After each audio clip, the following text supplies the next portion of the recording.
dying off. Mass extinction event kind of situation. There's this evil corporation. All corporations are evil. There's a corporation that is doing its best to like prolong human life on the planet, but like at the expense of literally everything else. Like they've got oxygen farms and shit. But most of the planet is toxic. Like things just won't grow. Okay. So all of the remaining creatures of the world that have been in hiding for millennia have basically gotten fed up because even they're starting to die out. Oh, should I start over? Please do. Depends. So I'm giving my backstory. Zakazuma?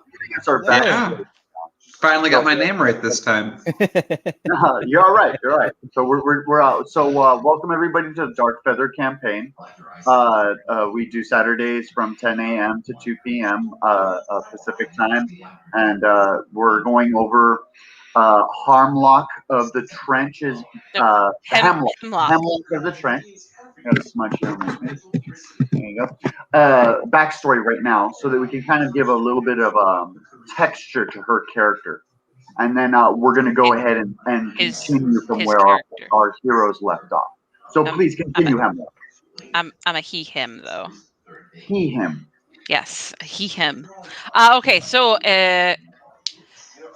my character comes from far in the future, like 4025. Oh wow. Okay. That's pretty far. Yes. So humans have succeeded in making the planet unlivable for basically everything. We did it, everyone. Give your hand a round of applause. High five. Okay. There is one corporation. It's Oxygen Corp. They literally run like oxygen farms, but it's at the expense of basically everything. Humans have been trying to figure out how to restore some kind of balance, or how can they survive even though there's almost no life left on the planet. They failed. All of the creatures that have been hiding for millennium, that have survived this like mass extinction event, they've grown impatient. They're like they're not going to fix it. We stayed out of things for a long time just to give them space, and to get to a point where we could be with them in the world again. It's not working. So all of the elemental races have come together, and their conclusion is that they need to send a group back in time to a critical juncture to change the course of events, to change how they were interacting with humanity. Because clearly stepping away and taking their hands off the wheel, it didn't work out. Yeah. So there was a ritual intended to send back a group of 5 selected champions, who were basically, we're just going to go with my character's perspective. They were pompous, overblown, and really didn't have any true accomplishments. They were just, their renown was high. Like, okay, but what did they do really? All right, so zero faith in the whole situation. My character hijacked the ritual at a critical moment, and was instead sent back in time. But we're pretty sure it got sent back a lot further, because this doesn't look right. My character is a Triton. so lives in the sea, can breathe air, but is very accustomed to like toxic and radioactive kind of environments, just due to what's going on the planet. Cool. Let's see. Yeah, that's so that Anything else? that brings Or is us. that in conclusion, it's kind of the total of your character? All right. So That's we're as going to go far as to I have where gotten with your fleshing it character out. enters the world.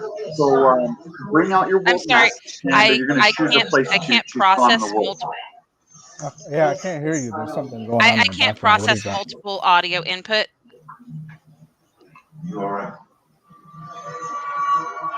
Can you hear me now? I can hear you, but somebody's got something playing in the background, and I can't understand. Oh, that might be on.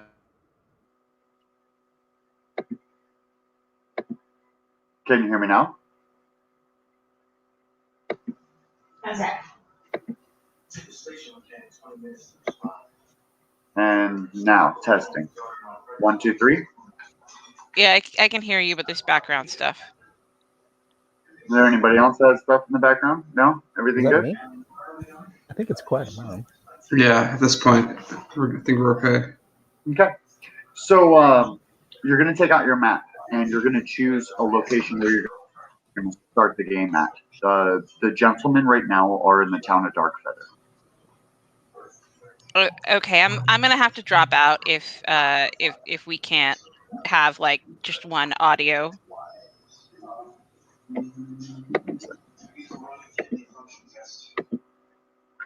Can you hear now? Everybody say nod yes. Much better. Okay. So if this is a good way to silence the cubes and then allow the DM to just speak solo, and then that way it's super clear for everyone to hear. Yes? All right. So for Hemlock, you're going to pull out your world map and you're going to choose somewhere to spawn. You can choose near the ocean, like you said that you're naturally aquatic. So you can go ahead and join the game located in an aquatic area, or you can join both Julius and Kazumu, which are in the town of Darkfeather, currently fighting an ongoing battle. So we're going to go over to you, Hemlock, and we're going to see where you would like to spawn the game.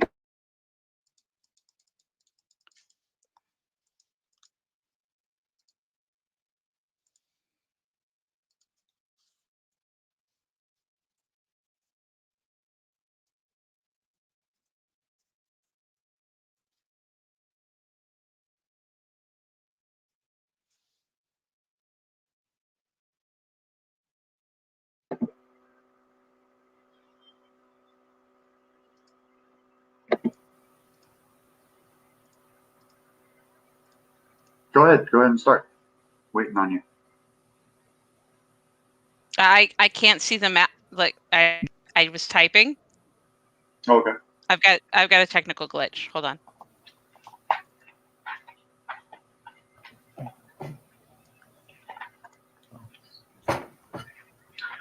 So we should be pulling out. I'm also going to screen share the exact map that we're looking at so that we can all simultaneously watch it at the same time. And then the audience can kind of see what we're talking about as well. So let me just pull that up. Here we go. It's nice to have that handy dandy. Never hurts with a little bit of StreamYard action here.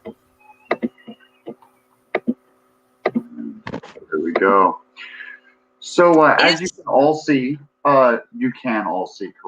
Yes. Currently, Kazumu and Julius are both in the town of Darkfeather, right on the cusp of the Great Maw Ocean. And so we're going to start off with your character, Hemlock. Where would you like to spawn off? Sorry about that. Is there a place in the vicinity of the town of Darkfeather that would be considered a convergence of elements? A convergence of elements like fire, water, earth, air, stuff like that? Yes. Not really. From your perspective, you have a snow region. You have an arid mountain region. You have a dense jungle. You have a grass plains area. You have a volcanic arid area. You have a dead marshlands area. You have a swamp. And you have basically just a desolate mountain range. And then, of course, you have Bitter Ridge, which is a part of another section of land that once you go over there, we side scroll and you see more of the land. Same thing with this Crags Mall to the right-hand side. If you were to journey that way, we would side scroll. You would see all that portion of the map as well. Okay, and you said that that's a wasteland south? Right here? No, mid-south? This is all, the Crow's Rest is all a dead land. You can see right here.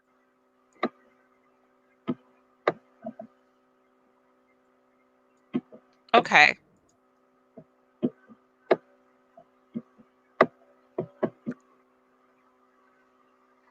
And how many days' journey is it from the town of Darkfeather to Darkfeather Castle?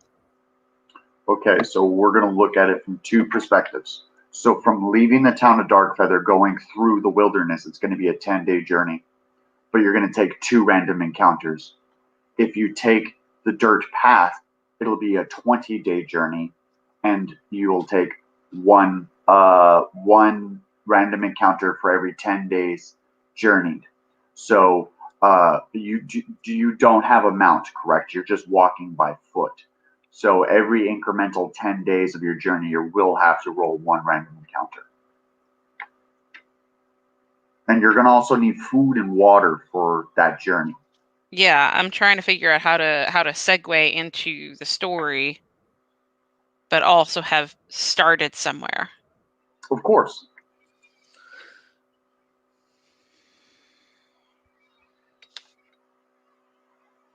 Really quickly, while this is getting set up, can you resend me the cost email for building stuff? Oh, absolutely. Can I get a copy of it too? Yeah, and that is the guild buildings, correct? Or is that castles as well? The castles, I want to sort of, we have enough gold, Julius and I, that we can sort of rebuild the town since it's sort of being destroyed. Yes. Okay. So I can actually, I don't have to send you that email. I could actually tell you to repair a building costs a minimum of 1 gold bar. So like a small hut, which is like a potion stand or something like that. It's just a gold bar to repair. Castle walls is 10 gold bars per 100 feet of wall. There's a lot other stuff like that's not really technical. It's just 1 and 1, like 1 gold bar, 100 gold bars, and so on and so forth. Okay. When we get the boss defeated, can you give me a total of how much repairing the town will cost? Yeah. So far you've retained destruction to several important structures, key structures. So those will probably take palladium bars to fix. And I don't think that you have palladium in your inventory yet. We got a lot of gold bars. Yeah. Okay. I mean, it's another form, but yeah. Perfect. So, Julius, I'm not sure. So, yeah, we have it's one bar is 1 pound. So we have 150 pounds between us. Awesome. Because you did Midas touch on the monster and you transformed it into gold before it died. And then you crafted gloves made out of gold, correct? Mm-hmm. Well, crafted may be a generous term. Julius just took the gold and went, yeah. Yeah. But that's only 25 pounds in it, though. That's Suto has a 25-pound glove. So, first things first, Daniel. You have to know that there has to be a person to purchase the gold from you, and not only that, but you have to have a person that can do the construction. So in the world, there are several individuals that are architects, construction people. There are other people that do schematics. you will have to find these people if you want to start reconstruction. Because as of right now, you lack 100% all knowledge on how to blueprint a building and construct it. And right now, the entire town is in such disarray. There is nobody physically there that has that knowledge either. Okay. So you will need to acquire some of these things before you spend your gold. It's perfectly fine that you spend your gold on all that stuff. It's not a big deal. And I'll make a detailed list of everything that you can do in the town and repair it and get it to 100%, and I'll email that to you. Not a big problem. Okay. But when it comes down to people you need, you're gonna need. There's 3 key NPCs that you'll need to acquire to reconstruct your town, and then become mayor, and then so on and so forth. Okay. Also, Okay. quick question. Yes. Since Kazumu owns the town, does that technically mean he also owns the bank? He owns anything that's underneath his fingertip. Okay, cool. If the bank is under his fingertip, he owns the bank. Because I'm just The thinking bank is a Kazumu. place for all of the people within the town to store their money from thieves. Uh-huh. That's the only thing. But you have to think now. Currently, Mhm. Kazumu is receiving 100 gold pieces a day from the guards' barracks. Mhm. But unfortunately, that is their remaining gold amount. He will not be receiving any more beyond this amount because that is their entirety. That is every last piece that the guards have. They gathered all of their coins together and they gave it to the new owner so that he could basically rebuild the guards' barracks or do something important with the gold instead of all the guards members only having 1 or 2 gold pieces each. Okay. So they gave Kazumu everything that they have. So he needs to be very, very specific in what he spends that on because he's not going to reap any more rewards from the guards' barracks. So we're going to go back to Hemlock. Where did you want to spawn? Yeah, so I'm gonna go middle of the wintry forest, Okay, north of town, or north of the castle.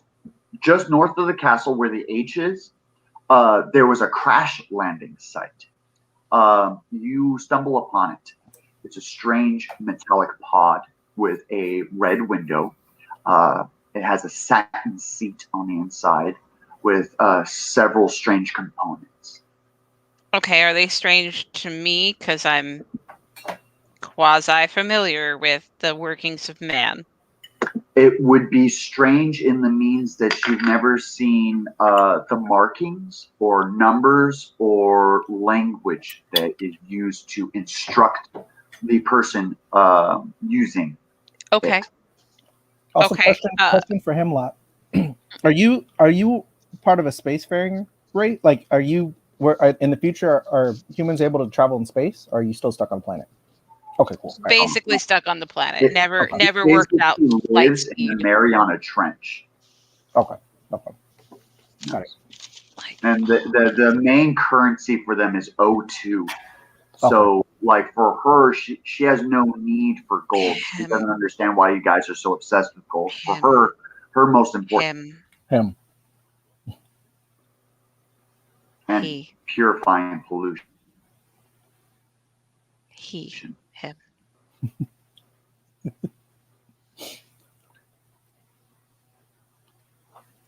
Uh-oh. You froze, Zach.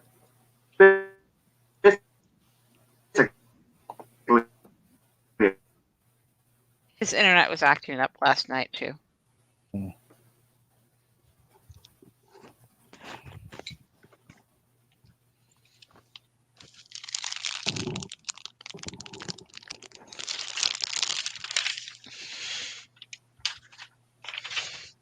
This will help. See, we just dropped the stream. There we go. There we go. All right. So we're going to go ahead and so you were asking if she was a spacefaring race. Okay. So no. I am really she super wasn't not a she. Yeah. It is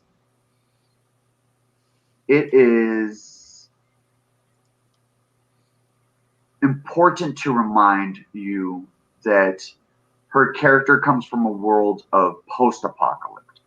Mhm. So It's basically like fixing things that are broken, utilizing things that are damaged to repair stuff, constantly focusing on pollution. Her currency is O2 instead of gold. There's a lot of other things about Hemlock as a character.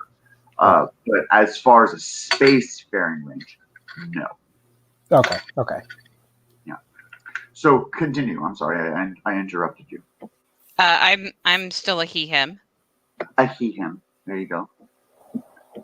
Yes. So you're calling me her a lot. It's she. Him. There you go. Okay. My mistake. I will fix okay. that. Thank you. All right. So I have this investigation proficiency. Should I? No, not should I. I'm gonna check this out. Okay. What dice am I rolling? 1d20 for all decision making. Thank you. Is the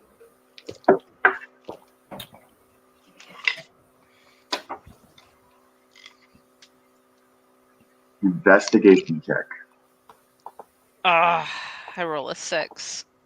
Okay. So you start feeling around with your hands, and you notice that there are buttons and knobs, and there's a seat belt.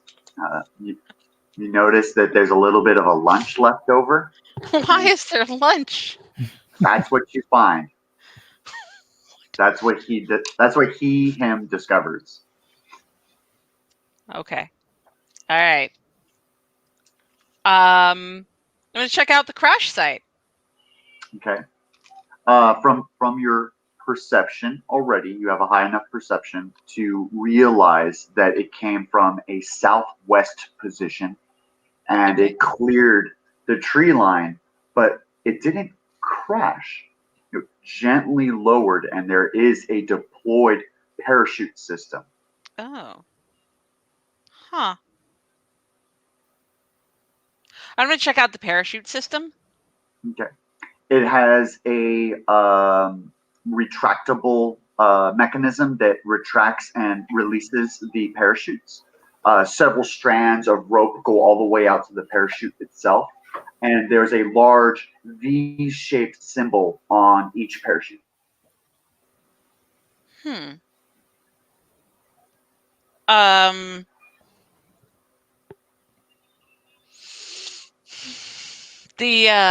The parachutes look reusable, and that rope sure could come in handy. I'm gonna try and take it with me. Okay. And then, Detach so it. do you have any like serrated equipment to cut that rope free? Yes. Or Yes. what do you got? Well, actually, let me ask you this. Is a small knife considered a weapon or a tool? A tool. Okay, then I have a small knife. Excellent. So you cut the ropes free. You gain a total of 150 feet of rope.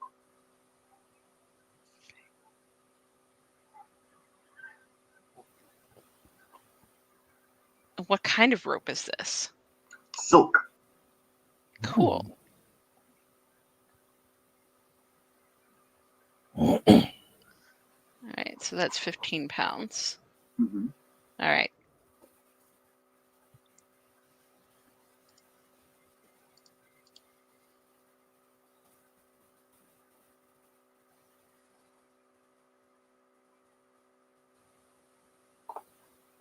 Okay, I cannot carry anymore. Excellent. So you hit your overcumbersome. So you're full on inventory. You do hear the loud bang of a nearby stone wall. A loud laser erupts in the nearby distance, northward of you.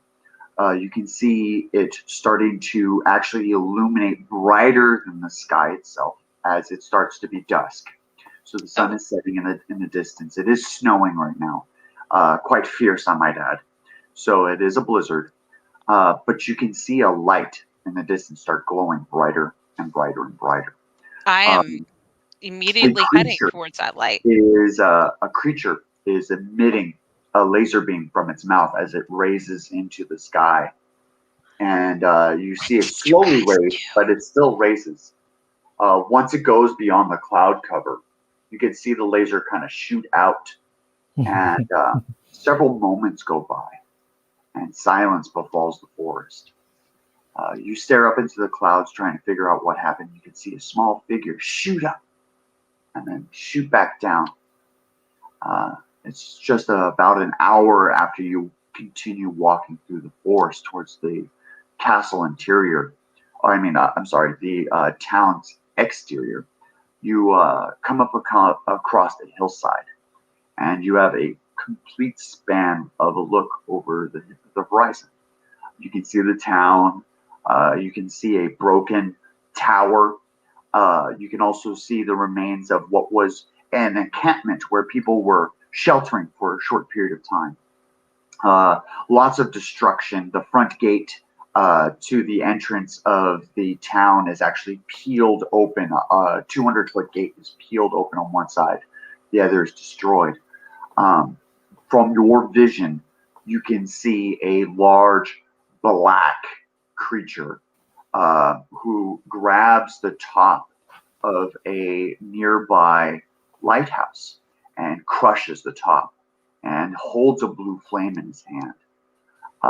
It's then you see the creature is a humanoid in status.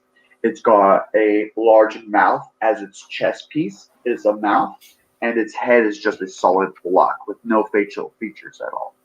It currently is holding a 3-pronged whip, and it has another weapon, which is a hammer constructed out of buildings, but is much further away from the boss, near the Twin Gates entrance.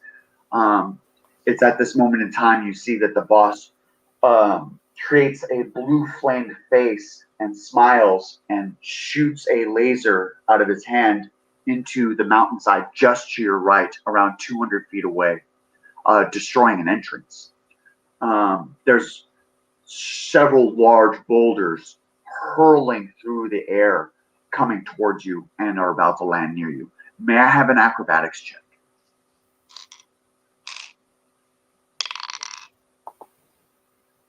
$15 with a +2 dex. Excellent. So you somersault out of the way, and you just narrowly miss this boulder that crashes and mushes in the mud because the soil is wet from the ongoing snowstorm. It is hot, and there's steam erupting from it because it was just shot by a laser. The monster then turns, and the belly fills with a blue flame, and it looks at its whip as it flips it once and then flips it twice, and the blue flame flows down the whip all the way to the tip, and it begins to destroy the harbor. We're going to then cut from there to Kazumu and Julius, which are currently inside of the give me just a second. Temple? We're looking at the floating emerald thing. Right, but I'm looking at the name of the mine. Oh, isn't it on the Cabrusa mine? So you're inside of the Cabrusa mine, okay? And where we last left off, you guys are in a room adjacent to the catacombs that you just saved Suto from, and you just vanquished a creature. You are stepping up above the ledge, and you are entering up the staircase and turning left into the room with the floating crystal. It's at this moment in time that Kazumu had mentioned to Julius that there was 3 palladium locks that actually hold the gigantic crystal in place as it floats up and down by massive chains. Okay, so I'd like to start by, now that we've defeated the creature, doing in it The creature. in the one that we turned into gold. The one with the gold. Correct. Yeah. I'm sorry. My mistake.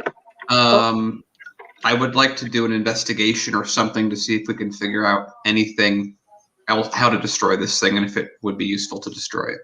Also, Julius would like to tell Kazumu that we should probably find some way to get those palladium locks off, not just so that we can access the crystal, but also so that we can take the palladium for later. Completely agree. So you are doing an investigation check. Yes. Okay? Your investigation shows you that there was blood runes inscribed on the floor in several different concentric circles. The blood runes are written in a demonic language. There also is a gearbox in the northeast corner of the room that you did not realize the first time you walked in. You glanced over it the first time. Okay. Well, I take the existing knowledge I have from deciphering the gem itself to read what's on the floor. Okay, so your newfound Elven language does not match the demonic language that's on the floor. I used the same skills I had to discover the writings of the Elven language to discover the demonic language's purpose, and I asked Julius to investigate the gearbox that we just discovered. Awesome. As you're watching the runes, you stare at them for a long period of time, almost an hour. And during this hour, Julius is investigating the gearbox. But for this moment in time, you start to have a vision about the meteorite. And it's becoming more and more clear in your mind. You can see the surface of it. You can see its trajectory. And you can kind of see a relevance to time that you have before its impact. And it is in just a few weeks' time from now. And at this moment in time, you start to kind of get a hint at what the demonic language is, but you still need a little bit more time to research and allow your blood juices to flow. So another hour passes. Julius, 2 hours have passed. What have you been doing at the gearbox? I've been checking out these gears and noticing that it looks like the gear, there is a gear kind of thing inside of the wall that is controlling the locks, the palladium locks around the crystal. Okay. Yeah, and so I'm currently trying to find a gear that I can use to replace the missing gears in the wall so that they trigger the locks to unlock. Okay. I'm going to have both Kazumu and Julius make a history check. Okay. Which dice is that? 1d20. 1d20. Always for all decision making. Oh, 10 right, plus 3, I'm at 13. Excellent. We're going to see Julius's now. Oops. Niece, Sorry. I need you to move, dear. Um, Yeah, you gotta. Sorry. There we go. Okay, 13. 13? Okay, so you guys matched. So both of you remember that the actual missing gear itself was on a necklace on the wizard who jumped through the portal. And so the only person who physically saw the wizard was Julius, correct? You looked through the keyhole. Right. When you barged in at that moment in time, Kazumu saw the wizard before he teleported into the crystal. So you both saw it at different points in time, but you can both remember it. So do you want to kind of communicate that to each other? Yes, so we have the wizard. He went into the gem. I think that if we can't find anything, we should just destroy this gem. And if it's a power source, it's clear what people think it is.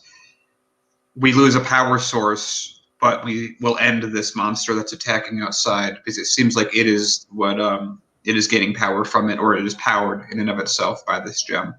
Okay. So as you're having a conversation, Julius's back is turned towards the wall, and he's looking at Kazumu as you're having the conversation.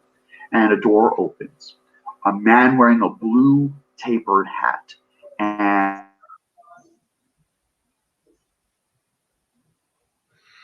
Oh no. There we go. We lost him. Blue tapered hat. Yeah.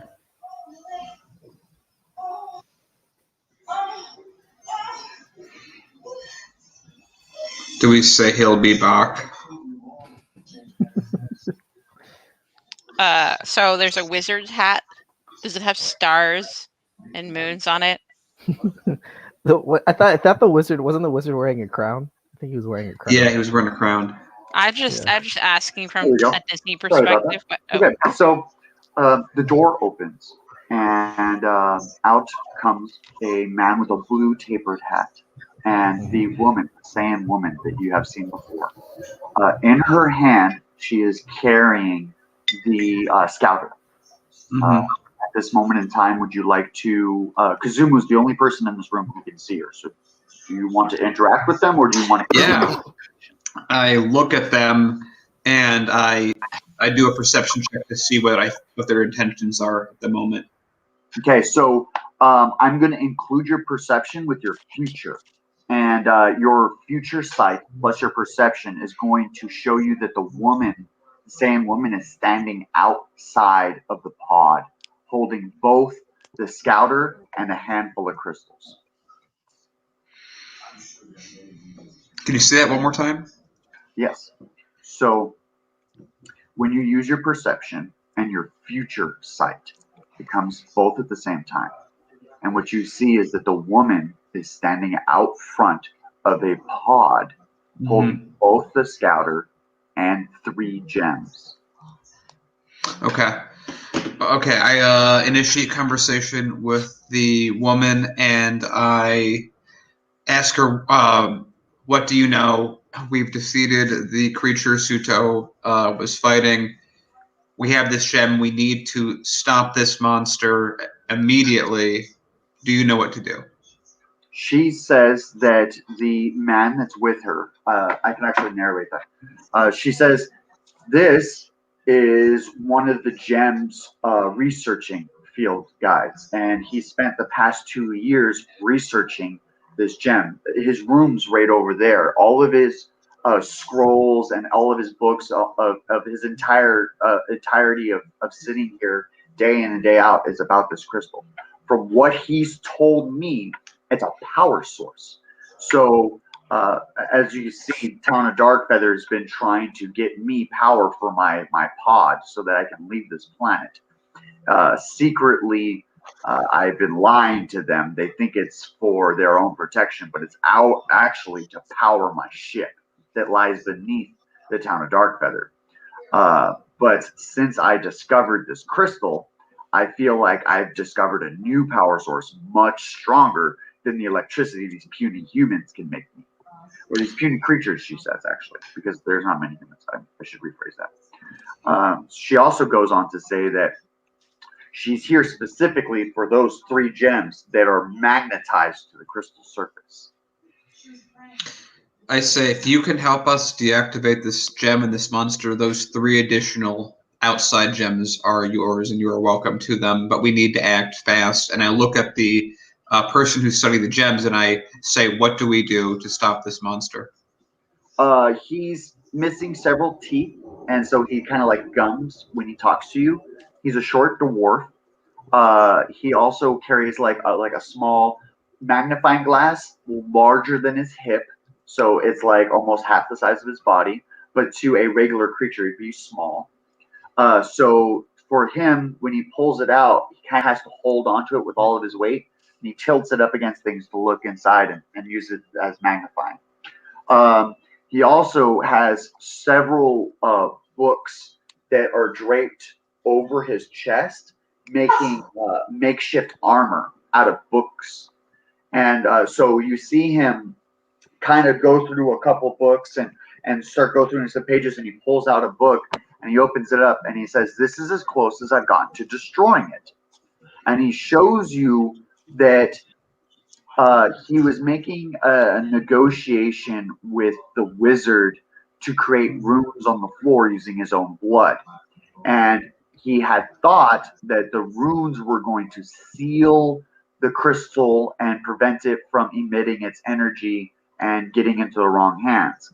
Unfortunately, the wizard double-crossed him, And it turns out that the runes actually gave the wizard 100% power over the crystal. And he hasn't been able to do anything since.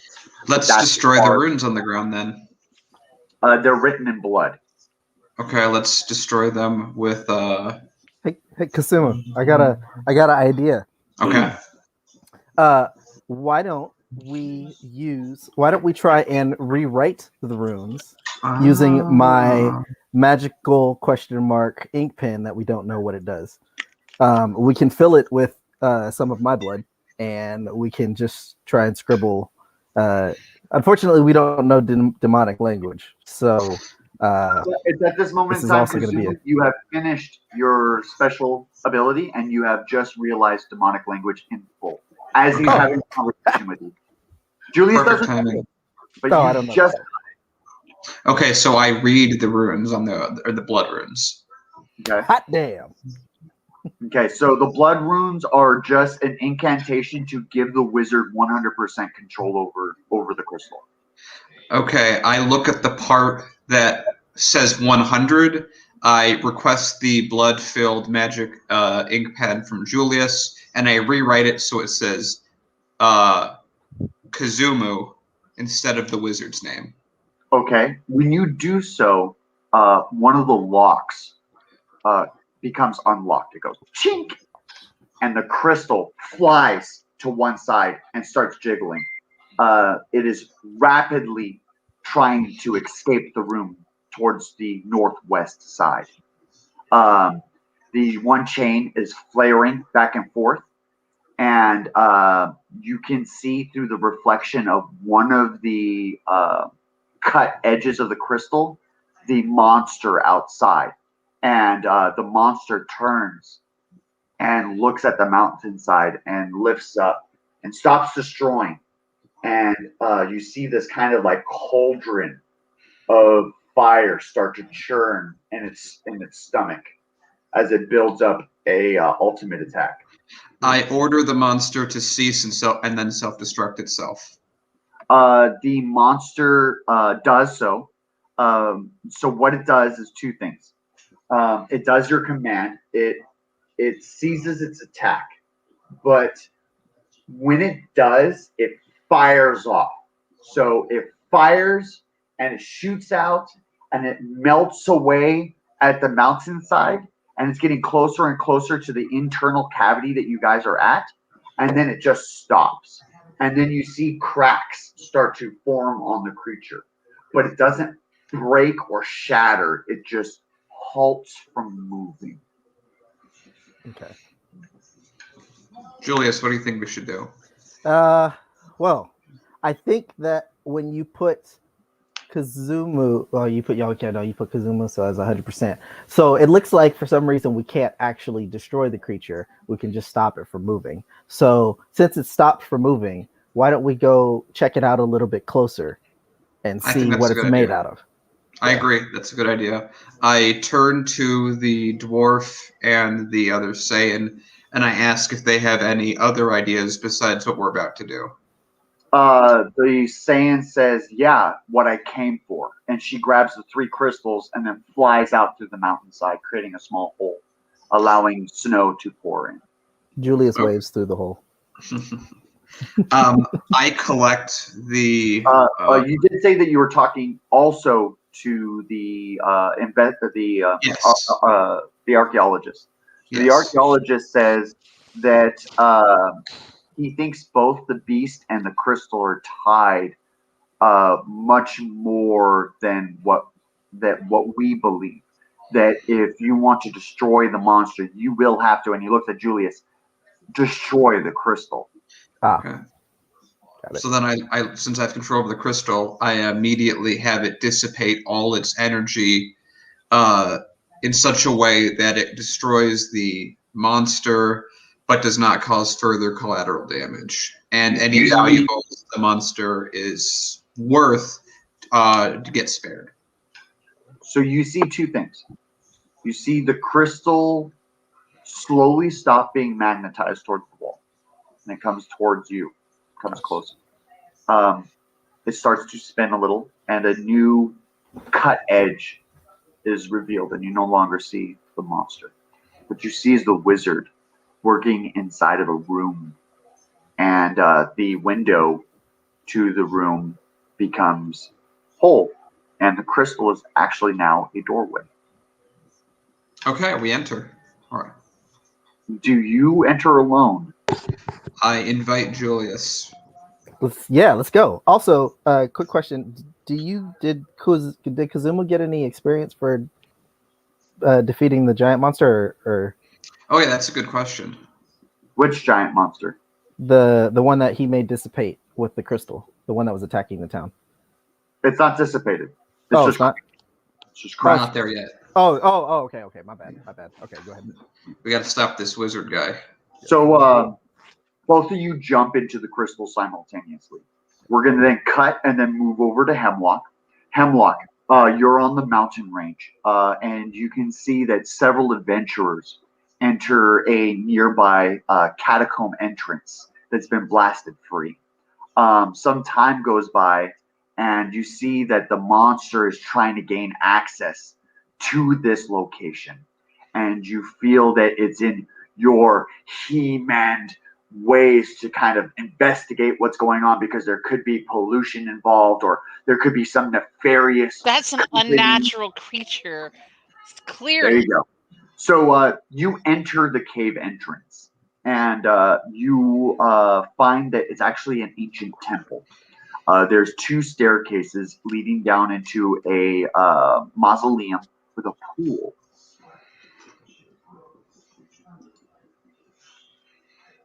I guess we'll have to find out in the next episode of Dragon Ball Z.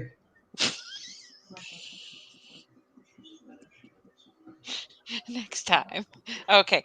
You said there are two staircases? Leading down into an upper with a pool, like a long hallway with a pool. Okay. I investigate. Hold on. Where are the dice? Artemis, where are the dice? Sorry. Cats.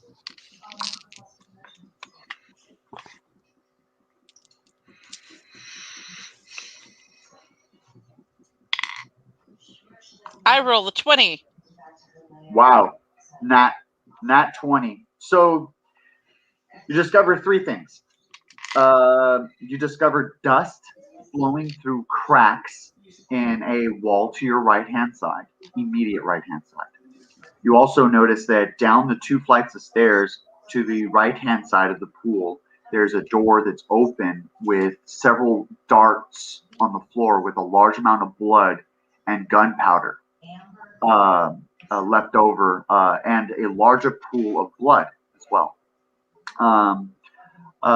You're also going to notice that there was a secret entrance to the left-hand side of the pool, but then has been revealed already by a previous party. Oh, okay. I'm gonna check out the open secret entrance. To the right hand, or no, you said You said the already opened secret. Yes. Okay. That leads you down a hallway leading into a large cavern. You're no longer in a temple, you're inside of a cave.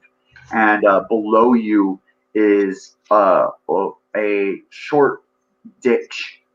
And there's an open chest. And there's a petrified Suto potato that's just petrified solid. And then there's 2 hallways across from the cavern and 2 bridges to cross the cavern. Okay. I look inside the chest. They already emptied. Okay. And a petrified Suto potato. Correct. The character. A player, yeah, has been petrified. Tap tap tap. Tap tap tap. Nothing. Oh, and he's currently he has a gold hand. He has a gold hand like He has this. 25 pounds of gold roughly And affixed he's to flipping himself. off with the other hand. So he's like this.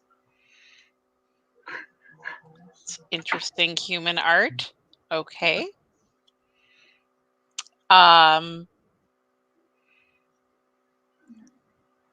So there are 2 hallways coming off of that and a bridge across the cat. So there's a cavern in front of you. You're looking into the cavern to see the petrified player.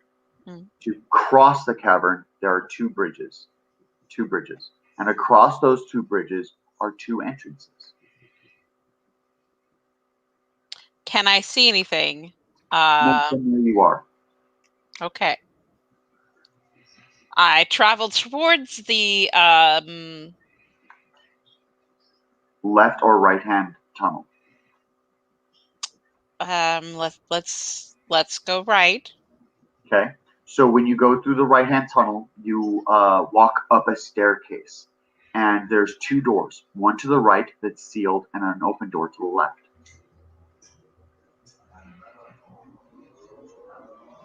Can I see through the door? Yeah, you could look through the keyhole. The open door? The keyhole? Or wait, what do you I say? thought you said that there's an open door on the left. Correct. As in it is currently open? Yeah. Okay. What can I see through the door? You can see a crystal with 2 palladium locks that is now trying to break itself free from the chains towards a wall, and several blood runes on the floor, and a gearbox in the northeast corner of the room, and a man standing there, short, stocky, the blue tapered hat. Okay, I cautiously approach and attempt to conceal my presence. Okay, so stealth check. 18. All right, so he was unaware of your presence all the way to where? When does he discover you? Because you get to decide that. Well, I have been able to sneak up on him. What is he doing? He's currently watching in amazement as 2 people jumped into the crystal he's been researching for the past couple of years.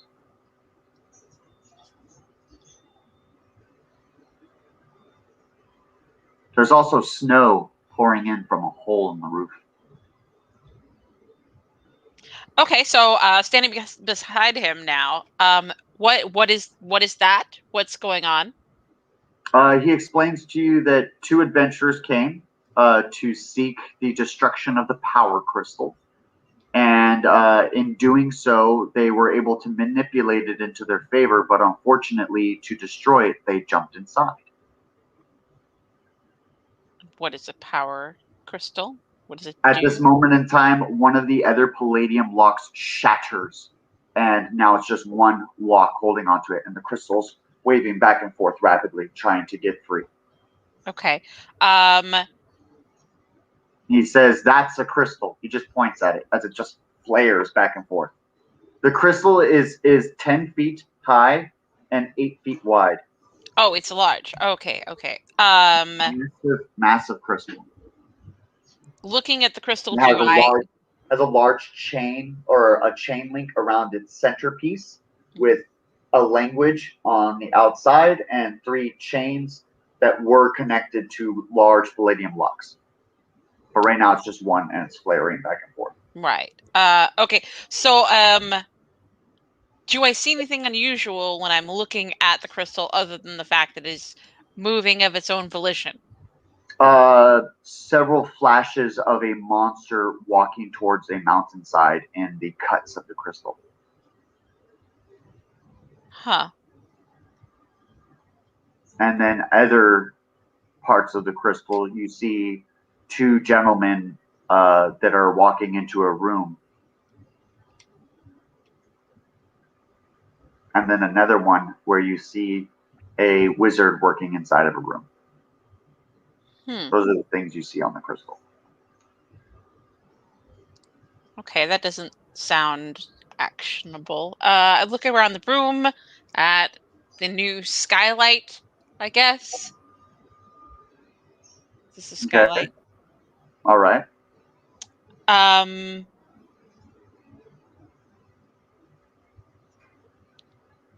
So it doesn't look like there's anything do here, I'm going to go back out into the hallway and look at that other door. All right. When you go out into the hallway, 5 large fingers pierce through the wall side and grab onto the crystal and pull it free from its lock. And just a large hole is left in the room that you left. And now you're standing in front of a locked door.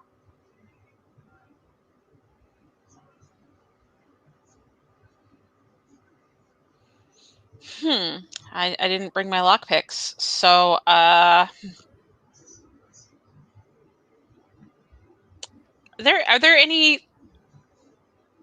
is there debris kind of pointily shaped around?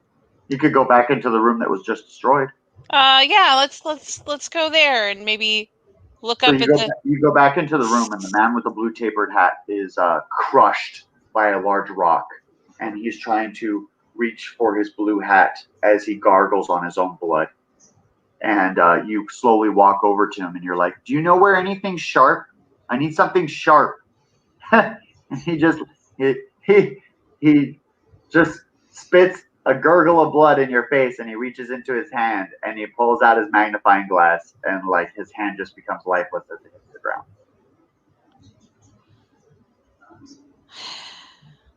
How much does a magnifying glass weigh? His magnifying glass weighs 5 pounds. It's just very large. So it's over cumbersome for him.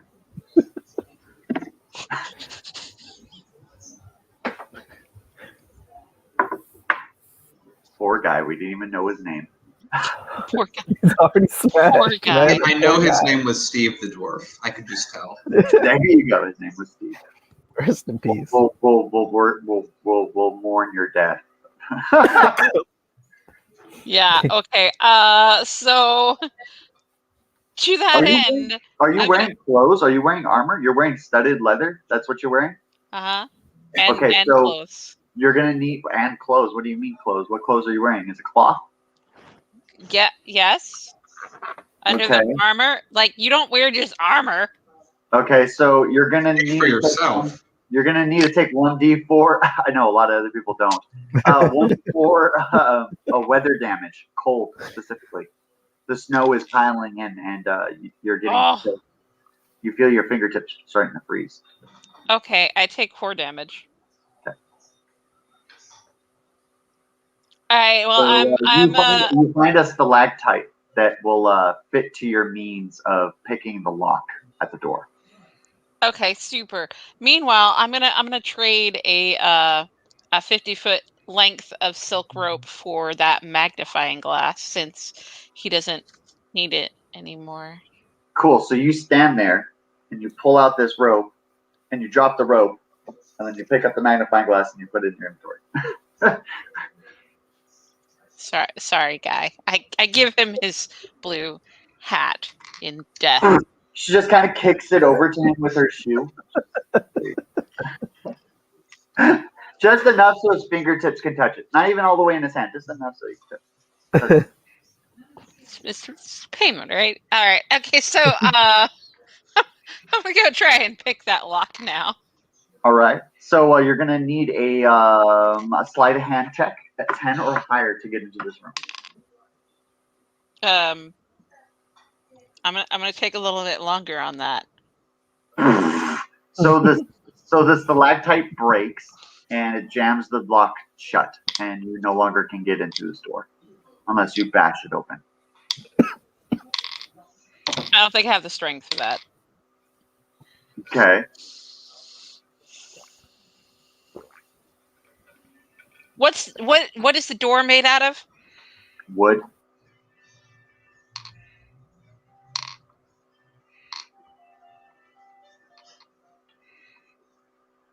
And it's cold presently?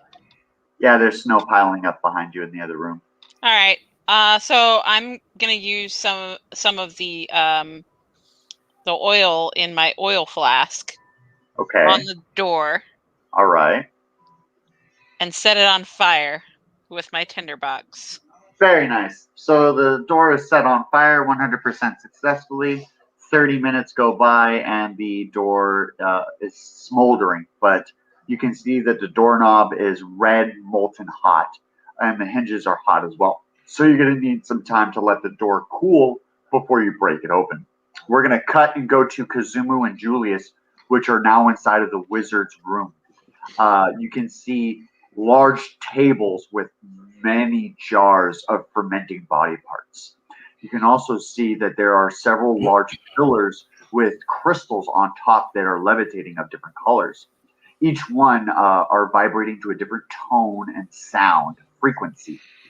Across the room is a table with a skull and some scrolls, and then a figure looking away from you. So you're looking at his back. Okay, I whisper to Julius, I think he doesn't know that we're here. We should do a surprise attack with the strongest abilities we have. But first, we should do a perception check to see if we can figure out his weaknesses. Okay, while you're going to do the perception check, I'm going to use one of my skills. Let me see. It's the one where, first period evasion. Okay.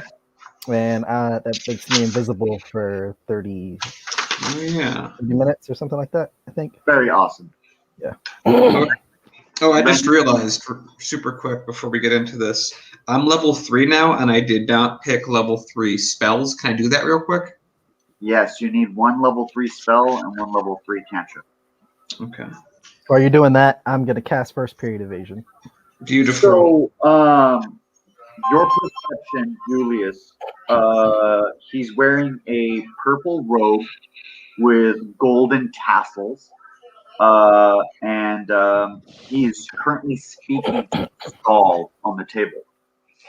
Okay. I very, very, very quietly approach him at just enough distance to where I can hear what he's saying. You notice that as you approach, that your feet are making prints on the floor from dust built up.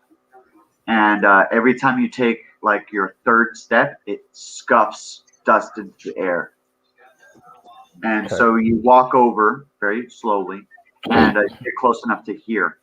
And his whole conversation, I actually have his conversation. So you ready for his conversation? I'm totally ready for his conversation. Okay. So his conversation is, listen up, Darla. This is between you and me. This lines of communication need to remain solid and impenetrable, for there are ears in the walls that want to harm our master plan. Are the followers of Zenith ready? And you hear the skull kind of illuminate its eyes and cackles back and forth, and you hear a woman's voice come out through the other side. And she says, yes, the followers are ready. The castle has been taken. How is the destruction of the town of Darkfeather going? And he responds back to the wall. He says, it's going swell. I've maintained 100% control of the beast with my magical blood runes, and I've sent it on a destruction path over the town. Unfortunately, if he acquires the crystal, we will lose full control over the monster, and he will become sentient. And I fear that is what we should worry about more than anything else at this point in time. For the heroes that were defeating it at first made it so much more than what I could ever imagine it to become. And you hear Darla on the other side of the skull. The skull chatters back and forth. She says, what did it transform into? It was just a mere few zombies, or a few zombies. And he says, yes, but unfortunately the Serpent Queen has merged with them, and they've used the fuel of the sacred flame to transform into a new creature unseen by this land in a millennia. And the skull chatters back and forth. She says, good. Do you still have control of this beast? And you see the wizard turn towards Kazumu, who dashes behind something really quickly because he doesn't want to get caught. And he like creates this green mist cloud, and he allows himself to see the monster. And the monster is holding the crystal in his hand, as he pulls it out. And he says, "No!" And he throws a potion on the floor, and you see him swift into a green cloud of smoke and disappear from the room. Wow. Julius is pretty amazed, but also relieved because he was about to get found out by his footprints. And he yells over to Kazumu that the jewel is now in the creature's hands. We got to think of something fast. Agreed. Kazumo agrees, but also realizes that there's probably a lot of valuable things in this room, and we're not going to get back here, so we should probably just grab the most valuable items as we can, as per usual. Okay. Julius uses a perception check to see if there's any kinds of magical bags in the room. Are you, hold on, are you going to go uninvisible or are you staying invisible? I'm going to stay invisible for the current period of time until it runs out. Okay, so Kazumu, you're visible. So what are you doing right now? I look around the room for either amazing, super legendary items or very expensive items, and then I take them all. So Darla speaks through the skull to you, Kazumu. She says, I see that you're looking for something important. Come over here and hold this. I immediately destroy the skull. It doesn't work. I destroy it harder with more passion. Die, pitch, die! I don't trust what demons tell me to do. I usually try to do the opposite. So vigorously beating the skull, she says, I'm a magical item. You can't destroy it. So I ignore it and continue my own search. But I also glance over at what she was talking about. She, the eyes tossed to the corner of the room toward the invisible person. She says, I can see you. Come on. This always works in class. I de-invisible myself because it's clearly not working. And I also continue my search for magical bags or some sort of magical carrying equipment. Okay, so you guys notice that it is more like a demented doctor's office. Okay. Like a sick abortion clinic. That there's jars full of body parts and everything. There's bags of dust. It seems to be the home of a necromancer. Julius takes some soap out of his bag and washes his hands. Find a monkey's paw with 3 fingers sticking upright like this, and 2 that are folded. Julius, you find a large sack completely filled with a yellow pungent dust. I say to Kazumu, be careful with that thing. There is an old legend from a faraway country in my world that happens to have a monkey paw in it, and every time you make a wish on the monkey paw, it grants it, but it comes out not the way that you would think. I'm going to try and empty out this dust. Okay, so when you reach into the dust, it's acidic, and it starts to burn your flesh to your fingers. You start to panic as Kazumu can look over as your flesh is starting to sizzle. Do you choose to have it on your zombie arm? Yes, definitely. It's on the zombie arm. It's on the zombie arm. So you watch as your zombie arm slowly rots away. Do you want to save it, or do you want to just let it dissolve from the acid? We're gonna try and save it because I need. We're trying to save it. I casually toss over 1 pound of crustacean meat to Julius and say, "Here, eat this. It might help." So So you look at the meat, though. You look at the meat, and you say, "This isn't going to help acid, bro." As your finger just like falls on the floor, and parts of your hand just starts to liquefy. So, well, I'm not a healing class, so I'm not sure what else I can do for you. Maybe if you stick your hand in something else, that'll reverse the acidity. I mean, you got nothing to lose at this point, man. And as that happens, I take the skull and I put it in my bag. When you pick it up, it bounds to you, and Darla, you can see visions of where her location is, and she's currently at the Darkfeather Castle at this moment in time. Okay. How much does this evil skull weigh? It weighs. Wait, no, it does not weigh. It's weightless. Perfect. That's best. Okay, so I roughly stuff it with as little care as I possibly can give when I put this away, and I look around the room and I see the gems that are floating, and I take those as well. Excellent. So the gems that are floating give you a +2 in one ability score. So choose an ability score, and you get +1 in one. Also, And then- while that, I'm gonna be running around dunking my hand in things in the room, trying to get. What's the first thing that you dunk it in? I dunk it into a jar full. It's I see it. I see what Julius is ducking in his hand. It's a jar that's labeled reverse acid. Yes. He used the special ability, so find that jar. Okay, and I'm looking around and I see a jar full of arms, and that doesn't look right. So I keep running, and I slide into the bathroom, and inside the cabinet, there happens to be a bottle full of reverse acid. Juice. When you take them, it turns out to be max laxatives. Oh, great. Okay. So I continue to run around the room, now shitting on myself, and my arm is now liquid. It's got wrist. There's no more wrist. There's no wrist? I have no wrist? Oh, God.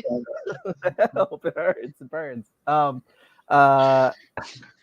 Around, yourself. I find another vat that's labeled anti acid, and I hope that this is actually. And when you dunk your stump into it, it stops the burning. Great, awesome. Now you're gonna take plus level 3 exhaustion from shitting yourself. All right. I throw him. Not from losing the hand all the way to the wrist. It's from diarrhea. That's fine. He used his zombie arm. His It zombie happens arm all the time. is different. I casually toss over another pound of crustacean meat, delectable. I must mention and say, now this might help you regain some of that exhaustion. And as I'm taking all the gems that are there and putting them in my bag, I am now looking for gems in the bag. Two gems suck you to the eye sockets of the skull. Also, how much exhaustion did I recover from that mighty tasty snack? You'll go down to level 1. Okay, awesome. I casually throw him another pound of meat. There you go. All right. Yes. Thank you, Kazumu. Appreciate you. Okay, I look for and I see what I can tell is a super expensive or super useful item, and I'm gonna grab it. And that item is at this moment in time, as you're reaching for it, Hemlock. You are in front of the wooden door, and you're about to open it, right?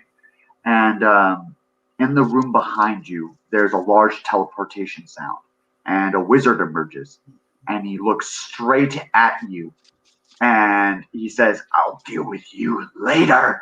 And he flies into the open hole to battle the boss outside. Okay.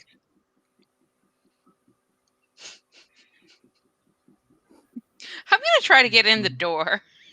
All right. So it's only going to require a strength check of 5 or higher. Yeah, I got it. All right. So you break in. It's an incantation room. It's where potion making is done. Aha!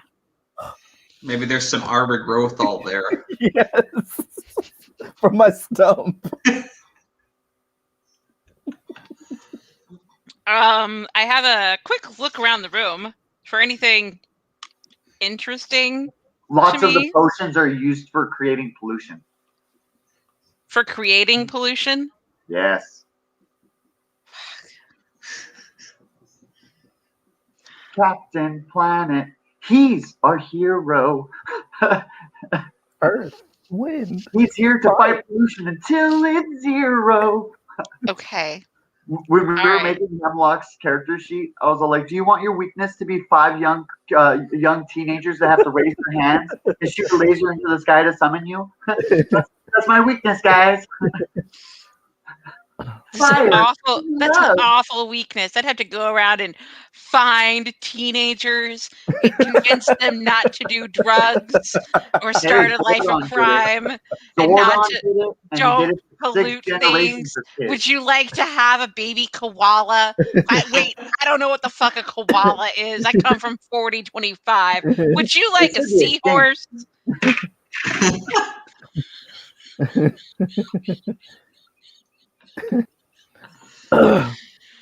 Oh, tirade over. Okay.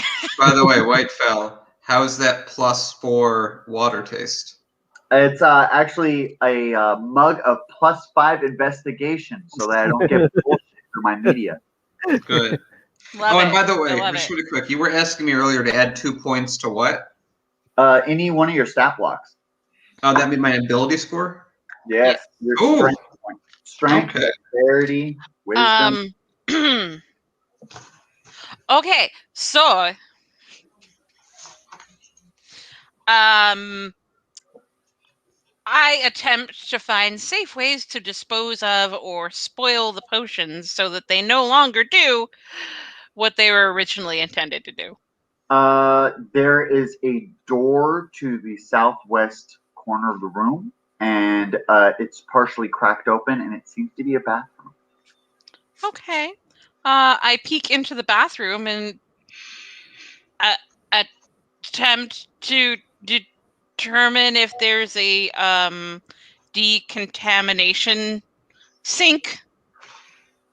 Nope. There is a hole in the top of a wood box with shit piled up around the edges, and there is a small metal bowl with water inside. That would have came in handy. When I took selective. Hey, you got tasty crustaceans. That's enough. You know, if you eat tasty crustaceans enough, you're going to starve to death.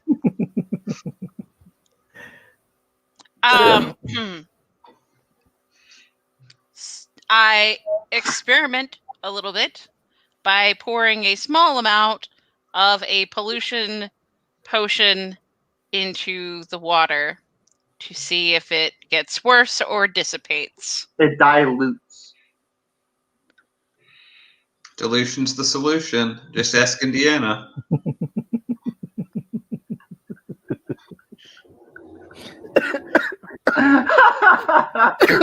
Oh my god, that's funny. Okay. Give a who don't pollute.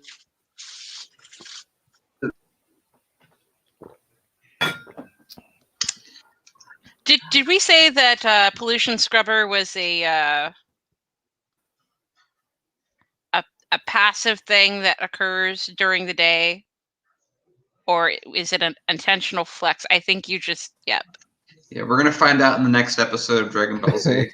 Next time.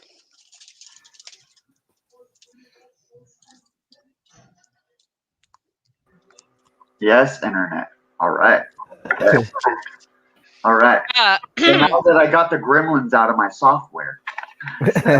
Did you roll a 20 for perception to make sure they're gone? I did. I rolled a nat 20 actually, and I found one, and I poured water on it. I feel bad for the computer attached to the gremlin for that one.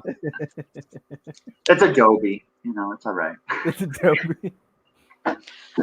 So I was asking, did we determine that pollution scrubber is an ongoing effect, that Yeah, I'm absorbing? Because you're absorbing it throughout the day, and then you get to choose once a day to use it, and then it's the max amount of the pollution you've gathered.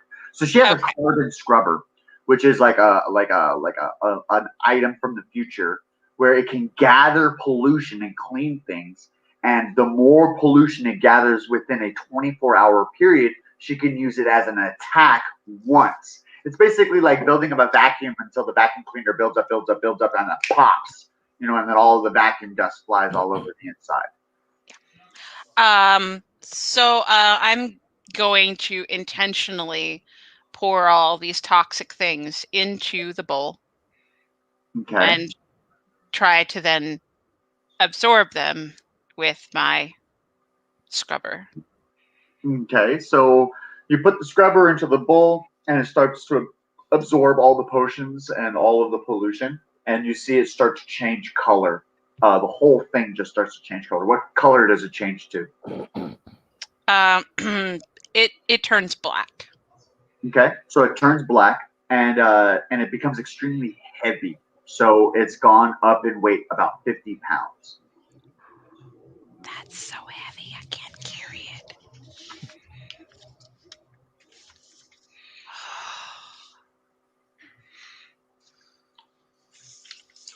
What am I now bringing?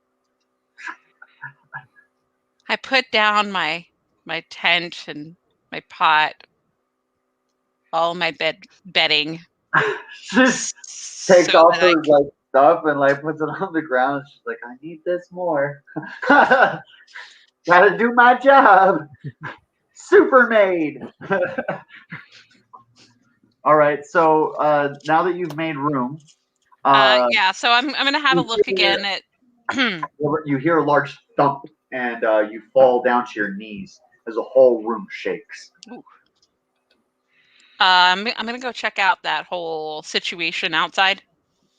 Okay, so you can go through two ways. Do you want to do a perception check inside this room first? Yes. Okay, so your perception check reveals that there's dust flowing from the southeast end of the bathroom. Okay, I'm gonna check for a door or passageway there. You push it, and it gives way to a staircase leading 6 flights downwards. That's not helping me. Okay, I go back into the torn asunder room. Okay. Next and door. It is a direct hole outside. Yes. Okay. I look around the room for a jacket. Maybe the dead wizard has one. Nope, the wizard's not in this room. But the guy with the blue tapered hat is wearing clothes. I thought that was the wizard. Okay, yeah. Did you want to raid his dead body? Make sure you take his hat while you're at it. Just be I gave him his hat back. Need any of this stuff? Yes, I loot the body. What does he have? Okay, so first of all, you're going to need a sleight of hand check. So sleight of hand first. All right, 11. Okay, so when you're pulling on his clothes to try to give it free, it rips from the weight of the boulder. So you have torn shreds of clothes. Okay, that's fair. And you now have a partially naked dead person underneath the boulder. Also fair. You can use his beard, I'm sure. I'm sure. What is wrong with you? I'm sure. Hey, how can we desecrate his body further? Why don't you just pelt him? Dwarves don't care, don't have symbolic meaning with their beards. You just use the skin to make a jacket. Yeah, that's a better idea. That's much better than my great idea. You might as well, if you're going to go 100%, Julius is right. You might as well go 1,000%. Just go Like Buffalo Bill. Dude, I'm just taking his ripped jacket and putting it on so that I'm not freezing to death. Okay. All right. Okay. Speaking of dead people. Bone armor sounds great too. Just salvage everything. Who hurt you. What are you asking the dwarf or? No, it was clearly the boulder. I don't need that. Perception check. Yep, it was the Like I know boulder. you can talk to like fish. You can talk to the dead, all right?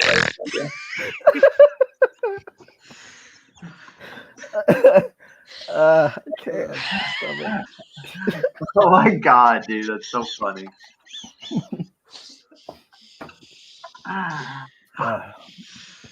Oh, okay. So I'm gonna go outside now that I have a partially functional jacket. so you leave, And the investigate entrance, and you exit outside. We're gonna cut there. We're gonna go back to Kazumu, who is reaching for an item on And really this quick, shelf, right? because I got my new spell, I want to ask you how to actually write it out. Sure. My spell is called Shadow Step. I Okay. want it to be a ability that it's basically automatically like super critical as any of my other spells, and allows me to sort of teleport if I need to. So if I'm out of melee range, it'll put me in melee range. If I don't need to be there, but anything that I use is super critical when it's used, and it doesn't take a spell. So if I use it on Lightning Bolt, it doesn't take away from Lightning Bolt. It just takes away from Shadow Step. Right, but I thought we discussed about preparing your spells. That if you prepare your spells when you first wake up in the day, they don't use. Okay, so I have 4 spells in my spell booklet.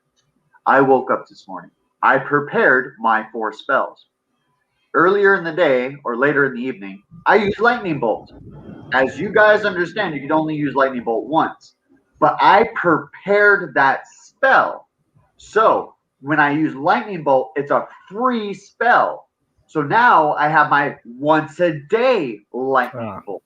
Okay. So that's irrelevant to what you're trying to accomplish with that spell that you're creating. Okay. How should So I? you need to work on that a little bit. Okay. And then the other one, I wanted to upgrade. I didn't want to add a new spell for my passive. I wanted to upgrade my owl so that it instantly teleports instead of flies. And it has unlimited range. It wouldn't be an upgrade. It would be it's called a combo cantrip. So what you do is you cast owl, then you cast ultimate fly.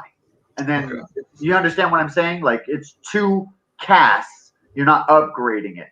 To upgrade would be to cast owl, but instead of the owl being a spiritual owl, it's a physical owl. That's an upgrade. You see what I'm saying? Mm-hmm. Question about that second spell. So he cast owl, and then he casts. You said super flight, or he wants to be able to for the owl to go as far as distance as possible. Okay, is that second spell that he casts specific to the owl and his abilities, or can he use that on other people? Because it's a combo. Okay. And then second question too. Sorry, Kazuma. Go ahead. Second question. I forgot. Is there a difference between the sacred ink that I found and regular ink? Yes, a huge, massive difference. Okay. All right. Okay. Go ahead, Kazuma. Okay. So then I'm just going to go with Chain Lightning as my new spell. So what level are you? You're 3. So that'll be 3d10 within enemies within 80 feet. And enemies that are AoE range within 5 feet of each other, the lightning bolt jumps. So you shoot lightning at one monster. If there's monsters 5 feet around it, it jumps. Chain lightning. Perfect. Okay. So I'm back to grabbing the thing I was grabbing that was obviously super valuable.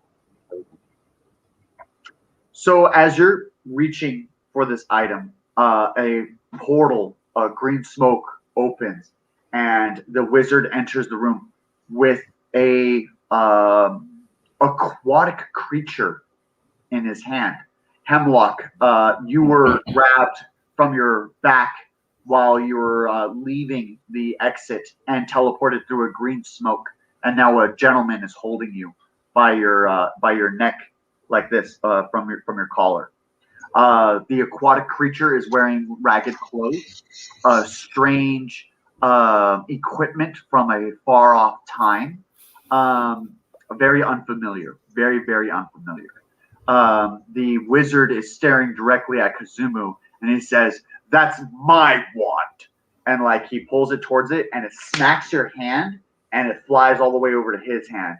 And then he casts Fireball on Kazumu. Okay, I dodge. Okay, so you're going to need a dexterity check of 10 or higher. 11. All right, so you jump narrowly out of the way as the table erupts in fire. Are we not rolling initiative? Or Not right now. In a few seconds. Okay, I immediately cast Midas Touch on the wizard. Midas Touch is final blow only. Okay, then I cast a lightning bolt spell. Okay. So you are exactly 30 feet away from him at this moment in time. So you will need to make an accuracy check. His spell DC is 17. So you will have to roll an accuracy check of 17 or higher to land that lightning bolt. And which extra? What do I get? Where's my bonus in? Accuracy, or for proficiencies? I believe that your spell chart says your spell DC, which is your defense against enemy spell attacks on you, and your spell attack bonus. So your spell attack bonus is on the right-hand side, and you're going to apply that to your lightning bolt attack if you land it. I see. Okay, so I roll, get a 2. Yeah, so you miss, and you strike Hemlock. So you're going to now deal damage to Hemlock. So Hemlock, how much damage do you receive? what? How many D10? I have to roll 3d8. I am going to die. Is what's going to happen. 11. I am unconscious. Thank you. So you electrocute the aquatic creature. It sizzles, and then it just becomes lifeless. Julius, what would you like to do? You have advantage. Say that one more time. You have advantage. I have advantage. And you are 10 feet away from the wizard. Okay. I'm going to cast Blue Bubble on Hemlock's area. Oh, actually, no, I'm not going to do that because then I get the wizard. I'm going to attempt to pick up. Now that I know that the sack is full of acid powder, I'm going to carefully pick it up and throw it at the wizard. Okay. It's dust. So it That's plumes into the air, and it fills the air in the room. And you and Kazumu and the wizard begin to cough, breathing in the dust. I yell at Julius to put us both in that damn bubble. I cast Blue Bubble and use my grappling hook and rope to attach to Hemlock and drag him into the bubble as well. Okay, so as you're dragging, you're coughing blood as you're pulling Hemlock towards you. Presumably you're also bleeding from the nostrils and mouth and ears. You guys are coughing profusely from the smoke or the dust that's now in the air. Damn, I didn't think of that. He casted Blue Bubble. Blue Bubble has its own air source on the inside. So once the Blue Bubble was casted and all of you entered it, you were able to breathe normally, but you now have acid actively inside of your lungs. Except Hemlock, which is unconscious. Yeah. Because she didn't breathe. I mean, technically, there would still be breathing. He'd just be unconscious. Oh, when he gets back, unconscious. There he is. Welcome back. Bye. Oh, no, he's gone again. Oh, he's gone again. False alarm. The internet. Hi. Okay. Hi. So what I was saying is that you're saying that you can breathe while you're unconscious, but you were electrified. So this could have stopped your heart. So you could have ceased breathing. Good point. So am I going to require CPR or take additional damage every action or round? And we're going to get there right in a few seconds. So you casted Blue Bubble. The wizard is skeleton several times, and then hawks and loogies his hand that he throws onto the ground. And this loogie starts to vibrate and starts to grow in size. He then starts to walk towards your blue bubble and gets right to the edge, and you see a skeleton hand touch the outside and scrape the edge of the blue bubble, and you see just like sparks come off of the blue bubble, and he's like, "You think this is going to protect you?" Roll initiative. Oh, okay, here we go. Okay. 17. My first battle, you guys are already trying to kill me. 18. Okay, so you beat me. So you're going first. It's so 14. Far. So you go third. Okay. Hemlock. People don't go. Have I lost any health at this point? I mean, I am bleeding.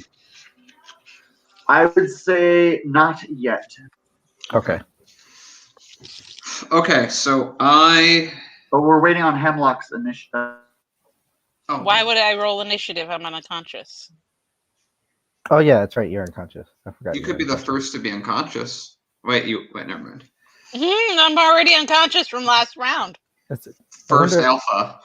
Did he say how long unconsciousness lasts? Is it like 1 round? No, it's till we heal them up. It's till Yeah, we heal. I currently have a negative. Hold on. And your heart stuff. 4 health. Negative 4 health. I have negative 4 health, and my heart has stopped. Okay, I think I got you covered once he gets back. Okay, you're back. Okay. So I was saying that she's just going to skip her initiative because she's unconscious, or he's unconscious. Mm-hmm. Yeah. So Kazumu, you go first, and then Wizard. Okay, I summon the owl, have it jump on her to do CPR, and while that's happening, I use lightning bolt again, since I got a ability that allows me to use spells twice a day. Okay. And I use the lightning bolt again, and then I use Midas Touch. Okay, so your lightning bolt, you're going to need to make a 17 or higher on the accuracy.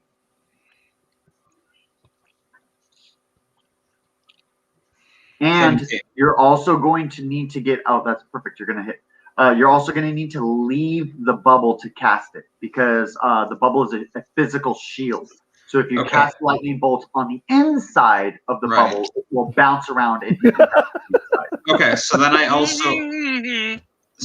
unfortunately, Kazumu, you don't know this. So that's metagaming. So we're going to go to actual gameplay, and you fire off your lightning bolt, and you hit a 17. So Hemlock, what's your AC?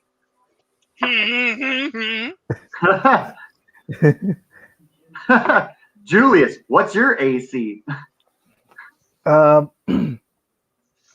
It is 15 with an armor bonus of 1. Okay, and then what's your spell DC? Let's see, where's that at? Is that on the second page? Spell DC. That might be on the spell page. 14. 14, and then Hemlock, what's your spell DC? 13. 13? Okay, so yeah, you're going to hit both of them with your lightning bolt. It's going to shoot through one person and then hit the other. Well, awesome. I'm not using chain lightning. But you're using a lightning bolt. And because you hit the blue bubble, it is now bouncing and ricochet. Ricochet can hit up to 4 additional targets. There are 2 targets within the bubble. You are going to hit both of them. I see. Sorry, guys. I mean, really, there's 3 within the bubble. He could hit himself. That is very technically true. So I would have to say that what's your spell DC? Damn. 13. Yeah, so you get hit. So it's very true. Very, very true. It's fact. Okay. So just lightning bolt off, buddy. Okay. Well, after that happened, I cast Troll Regeneration. You don't have to roll for damage. You have to roll damage against everybody. Oh man. Right. Do I do this multiple times, or just once for everybody? Just once. And let's hope that you don't kill Hemlock with a 10 or higher. Or me. Okay, well, I will be sure to roll. When I roll my 3d8, I'll be sure to roll low. Okay, let's take it. Yeah, 6 and I'm dead. Permanently. 13. Oh, Bye. It was great my seeing God. you. can we choose who takes the damage? Everyone's getting it. So the thing about it Oh, is, yeah, your blue bubble absorbs that damage, Julius. So Oh, your sweet. blue bubble is going to retain all the damage from each 3 players that have taken. So you said it's 13. 13 times 3 is 39. So how much health does your shield have? My shield gives. Oh, that's right. I have to roll. I forgot to do that. I have to roll 1d20. So the shield gives 16. All right. So yeah. the shield takes 16 points of the damage.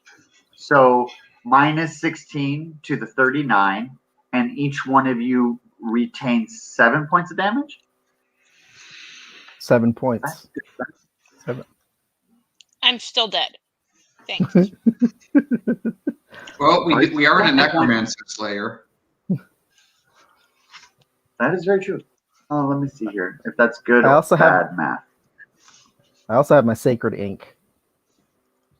Okay, so we have parchment. 69 damage. You know where to find my body. It's not going anywhere yet. Hold on a second.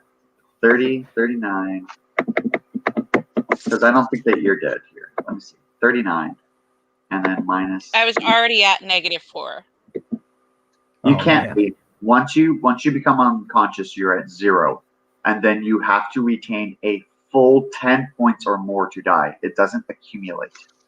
Okay. So the 11 points of damage that I took from the original one, that would have taken my health to So each a one of you. -4? So listen. Each one of you takes 7 points of damage from the lightning bolt that Kazumu just did. So Okay, that's but I 7 took points. 11 points the first time. No. Yes. You took. Okay, so what was your health points? Full, max, right? At maximum, it was 11, but you had me take 4 points of cold damage. Correct. And then I was hit by 11 points of chain lightning. Which you became unconscious.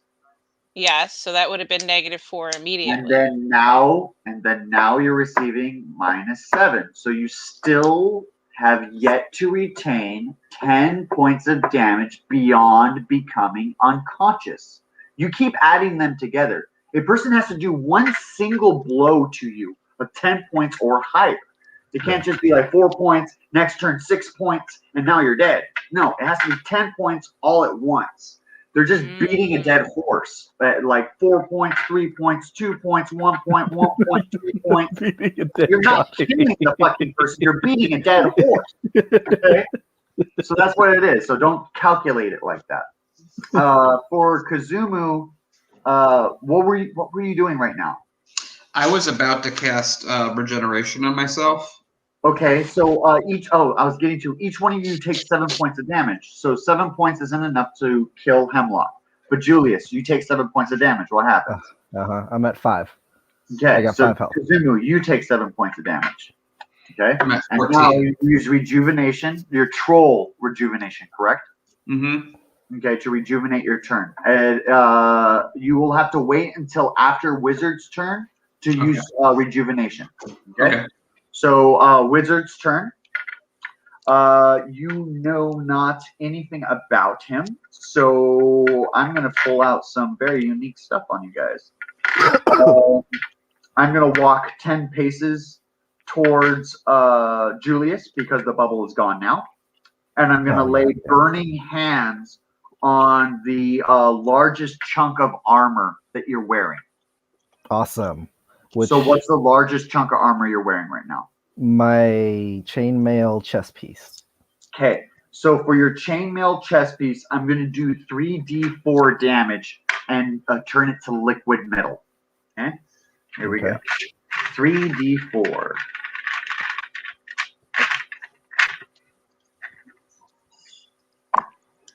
Uh, 4 points of damage. Awesome. Okay, so your top piece of metal, and that's your chest piece, right? Yeah, chest piece. Melts around your body, and you take 1d4 molten damage. So you roll that. 1d4 molten damage. I am unconscious. Okay. And then I'm going to pull out my wand and activate my bonus action of false life and roll a 1d10 to create a temporary health bar. Okay. And yeah. That didn't sound good. No. That didn't sound good at all. He's in mid celebration. Look at the happiness on his face.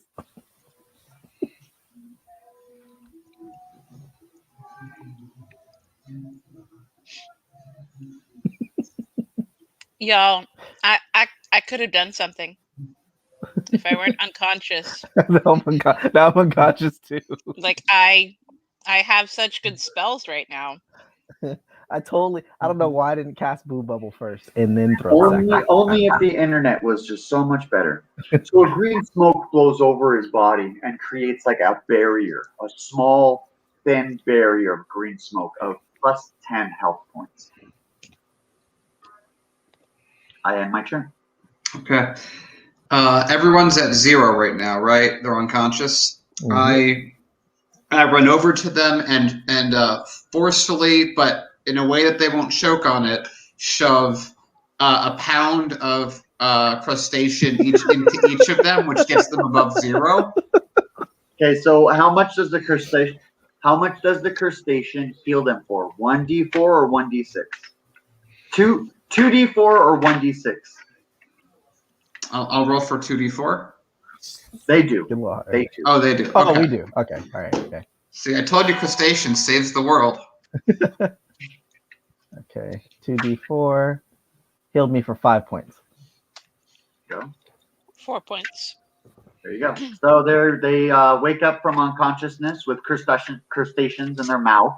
How do you guys want to kind of talk about what just happened? It tastes like home. I swallow whatever is in my mouth and I yell to Kazumu with the bleeding horse throat that I have and say, Kazumu, reach over and grab the anti-acid so we can drink it so we won't be dying from acid in our body. I take the anti-acid, take some for myself, and I toss it over to Julius. I down it and then also toss it to Hemlock, who I also introduce myself and let know that we're probably going to die soon. Is my carbon scrubber at full capacity and it cannot accept any more? Yeah, it's at full capacity. Okay.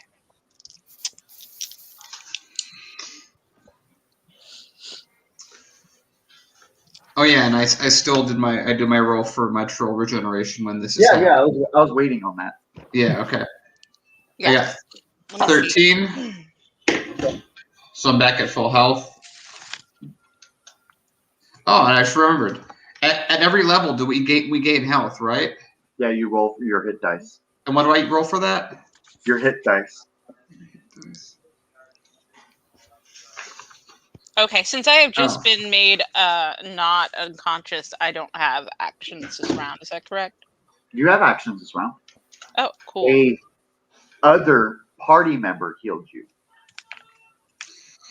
I also cast Warcry for anyone nearby that's not in this room to immediately come and help assist us. Okay. Okay. The room isn't in the material plane. Okay, so nothing worked. Okay. Great. So I'm going to use the carbon scrubber as an immediate effect on the mage. Okay. Oh heck, he takes 3 damage. Oh, I'm sorry. I didn't roll for accuracy in the first place. 17.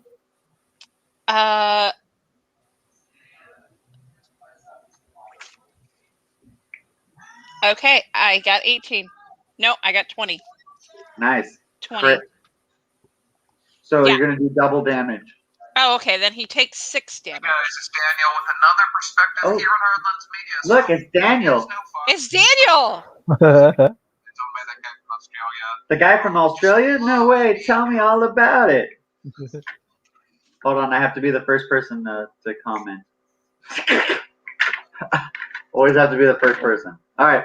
So use the carbon scrubber, and then you've been building it up all day long. So do you want to? I don't know. You did an entire room, so we're gonna do 3D whatever it does. So does it do 1d10? Oh, it does 1d8 for an immediate.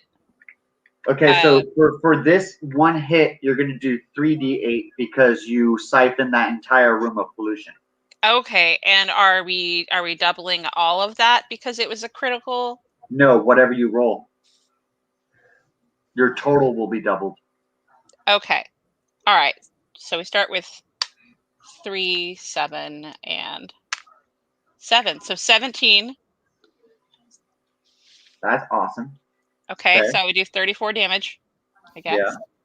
Mhm. And I'm gonna assume that means that my carbon scrubber is now clear and can start working on the current room. Correct. And for your damage, you're going to take a quarter of the boss's health. So you need to describe how you dealt that damage to the party members. Oh, okay. So my carbon scrubbing device, well, it's more than just carbon. My pollution filter has a valve on the side that I can open when it is completely full and release the toxins that it has been absorbing throughout the day in a targeted spray, which I apparently targeting it like right at the wizard's face. So it's basically melting him a lot. Okay. A lot. All right. Okay. As he melts, he screams in pain, even though he's a skeleton. And in your pocket, Kazumu, the skull from Darla says, "You fool! Just kill them now!" Okay, I immediately run up to him and cast the Midas Touch. Okay. You still aren't within your final blow range, so you're going to have to wait until he's a little lower on health. Okay, so then I motion to everyone to stay. What is it? Stay 5 feet away from him for what I'm about to do. Stay more than 5 feet away from him. I wait for everyone to shuffle back, and I cast Chain Lightning. Excellent. Everyone's a safe distance away when you cast it, but you still need to roll for accuracy for your chain lightning. So while that was happening, I cast Kelp Grip. Okay. I'm at 18 for accuracy. Excellent. So that's going to be a hit. And as you're building up the electricity in the room, you're gathering all of the energy to cast this chain lightning ability. You see these strange vines grow from the ground and come through the cracks of the wood grain and embedded slats in the floor. And they start to wrap around the boss's legs, holding him in place. Correct? I'm gonna eat one of my Darkfeather electrical cookfish to regain health while we're doing Okay, this. so that's gonna rejuvenate you for 1d6 HP. Awesome. Cast your chain lightning. Cast. Oh yeah, I gotta roll. 3d10. Okay. 17. Excellent. So you blow off a portion of his body. Can I use Midas Touch now? No, you've already wasted your action. You have to wait Okay. until your turn. Don't kill him, guys. I want to turn him into gold. Got it. So it is my turn as the wizard. The temporary health is already used up by the toxic scrubber or the carbon scrubber. He is going to use Mend Wounds, which is 5d6. So here we go, once per day. It's level 5. 5d6. 11, 17, 18, 22. So 22 points of health. 2. Okay. And then, so you're going to see him cast Mend Wounds, and you're going to see portion of his skeleton rejuvenate. But the robe that he was wearing is obviously already melted and damaged, so it's just like bare bones. And he's still holding his wand in his left-hand side. He casts a spell on the loogie on the ground, and the loogie grows to the size of 6 feet large, and it absorbs a table full of the powders. And you see the powders mix inside of the slime as the slime changes in hue. And then the wood table inside of the slime dissolves. The slime begins to grow larger and larger in size. And the skeleton uses his last words to be, "If I die, I'm taking you with me." Ooh. Okay. Okay, so I will remind everyone to stay 5 feet away from both of the creatures, and I will cast my second ability to cast Chain Lightning. Okay, so you used Chain Lightning twice today? 3 times? Yes, twice. I used 2. All my lightning spells are gone after this. Okay, yeah, that's right. I'm gonna use my sacred ink and parchment to make a scroll Excellent. while this This is happening. scroll is a level 5 scroll. Let's go. Cool. I'm gonna attempt to hit it with my spear. If you're in melee range, you're going to get hit with Harpoon? my Chain Lightning. Yeah, I thought you were supposed to be a safe distance away. So It's are you going to throw that? Are you going to throw it? It's thrown. Yeah. Okay. Perfect. Julius. I got a 1 for the scroll. Yeah, so you rolled a 1. I was about Yeah. to say. So the 1 is going to be.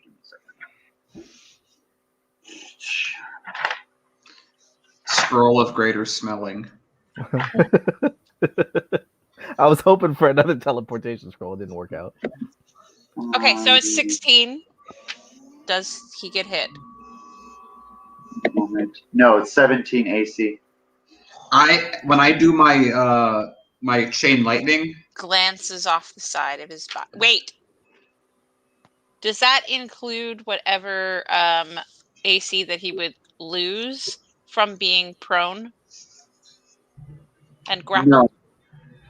No. Being prone and grappled means that you lose a turn. Oh, okay. So it wouldn't then- mean that his DC lowered. Especially Well, maybe Did I have maybe a- for a melee attack, but not for a magical attack. do you by chance have a proficiency in thrown weapons, Hemlock? No. Okay, never mind. Let's see here. Where's that damn scroll thing here? Oh yeah, I remember where I put it. I hope this is really goofy too. There we go. Like a scroll that turns wizards into octopuses or something. Oh, it's a spell scroll. Uh-huh. So it's a spell scroll, so you get to cast any spell in existence. Oh, let's go. And it's level 5, so whatever damage you deal with this spell scroll, it'll do 5d whatever. Nice. Awesome. Cast Scroll of Wizards Suck a Dick. Yeah, I thought that was eat a bag of dicks, Fair enough. which we went over last night. It was funny. Okay, so Julius, you got your spell done? He's writing a spell scroll. Hemlock is throwing a spear, right? Try it. Yeah, Which one yeah. are you throwing? yeah. Your quarterstaff? It glanced off. No, I have a harpoon-like bone spear that I attempted to injure the skeleton with. And it glanced off of him. All right, and then Kazumu, cast your lightning. So really quick, if I so the chain lightning automatically jumps from a target that's within range, right? Auto. Okay. If I aim at the snot, is there a different accuracy rating I have to roll for? Absolutely. Okay. Is it lower or higher? It's probably lower. I can't tell you. Okay, I'm gonna guess it's lower and go after the snot with my chain lightning. Okay, go for it. I cast chain lightning. All right. What was your AC? Accuracy. What's your accuracy? Oh, 17. Okay, so that's a hit. So you're going to hit the slime, and it is immune to electrical damage. But it should still jump to the wizard. No? The wizard is actually. Let me see. Right near it. I have a 80 foot range is what you said for the chain lightning. Yeah, for the chain lightning. Excellent. So the wizard is 10, 15 feet away from the slime. 10 feet away from Julius. 5 feet. No, you're 5 feet away because you walked, so that's 10 feet. So both you, Kazumu, and Julius are 10 feet away. To throw it, Hemlock has to be further than 20 feet. So she's 30 feet away? No, it's a 10 to 80 foot. So where do you want to be? Where do you want to be within 10 and 20 feet of the creature? Do you want to be 15 feet? Where do you want to be? I want to be like 20 feet away from it. Okay, so you'll be 20 feet away. Excellent when you throw it. Perfect. Okay, and then you chain lightning to the slime, and then it jumps to the boss, and then roll for damage. Okay. Rolling for damage. The chain lightning jump isn't going to be 80 feet. That's 5 feet. Oh no, it's 5 feet AOE. Correct. But the AOE is where it hits something, it just does area damage around it. That's not the jump. The jump was... So what it is you can cast it 80 feet from you. Any creature within 80 feet you can cast it to. Oh, I thought this was 80... Okay. Is it the creature, any creature within 5 feet of that target, it jumps to. So then is it possible, as I didn't realize that was what was happening, can I just do it as if I shot the wizard the first time? Because I would have still rolled a 17, which means I still would have hit it. Correct. So can I just do it as if I did that? Because I didn't realize that that's how this is all written. That's fine. Okay, let's do that then. Okay, so you're going to do a direct hit on the boss and roll for damage. 16. Okay, so the boss is still out of range for the Midas touch. Okay, now it is going to be a initiative roll between Julius and Hemlock. Okay.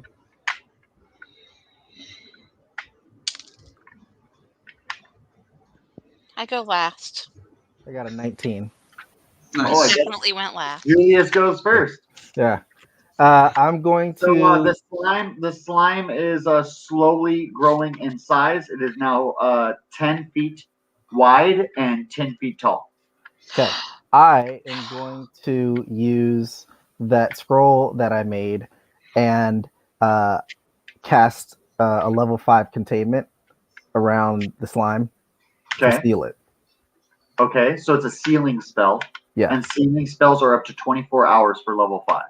Yes. So you can seal it for 24 hours, and that's it. And then what it is it's like a material plane spell.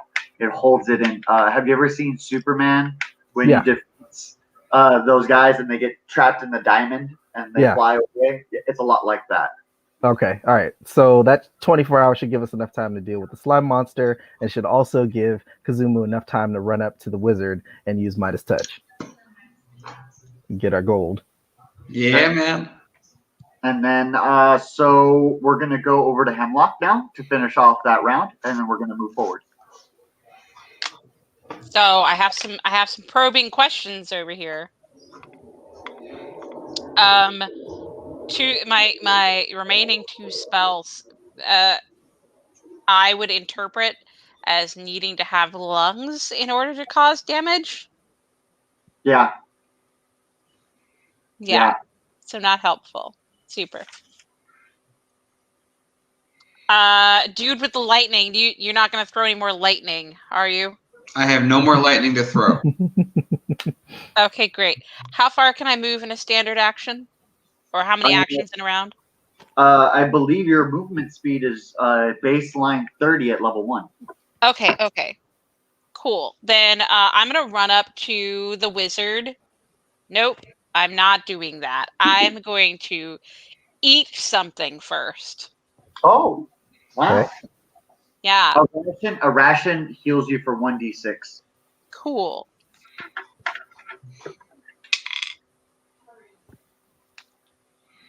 How long does it take to eat 2 rations? Just say it. Like, I'm just going to gorge on 2 rations.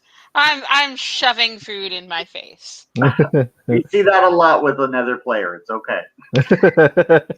Oh, yeah. Yeah. All right. So much so that he consumed his own finger. And I rocks missed and many that. other things. Apparently. All right. I am now going to run up to the wizard and try to clobber it. Okay. You are going to be within melee range, so you don't need to make an accuracy check. You're just doing melee damage. Okay. All right. Cool. Roll That's melee that's damage. great.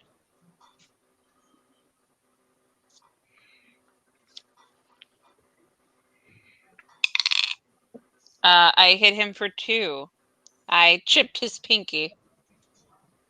Wow. So, So impressive, I know.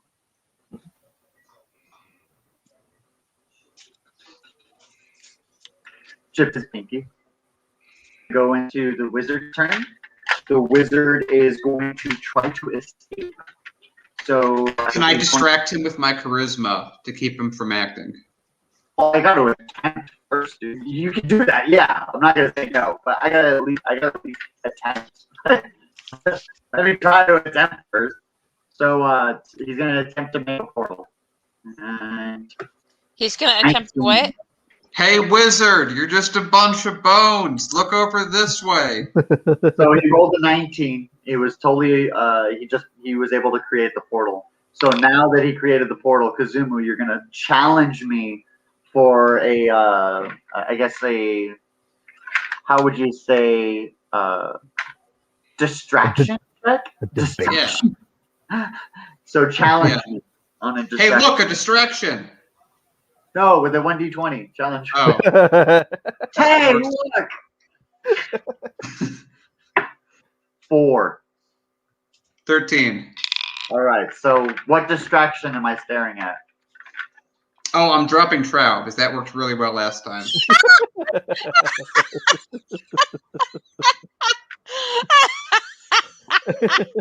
Let's hope he's not a Saiyan.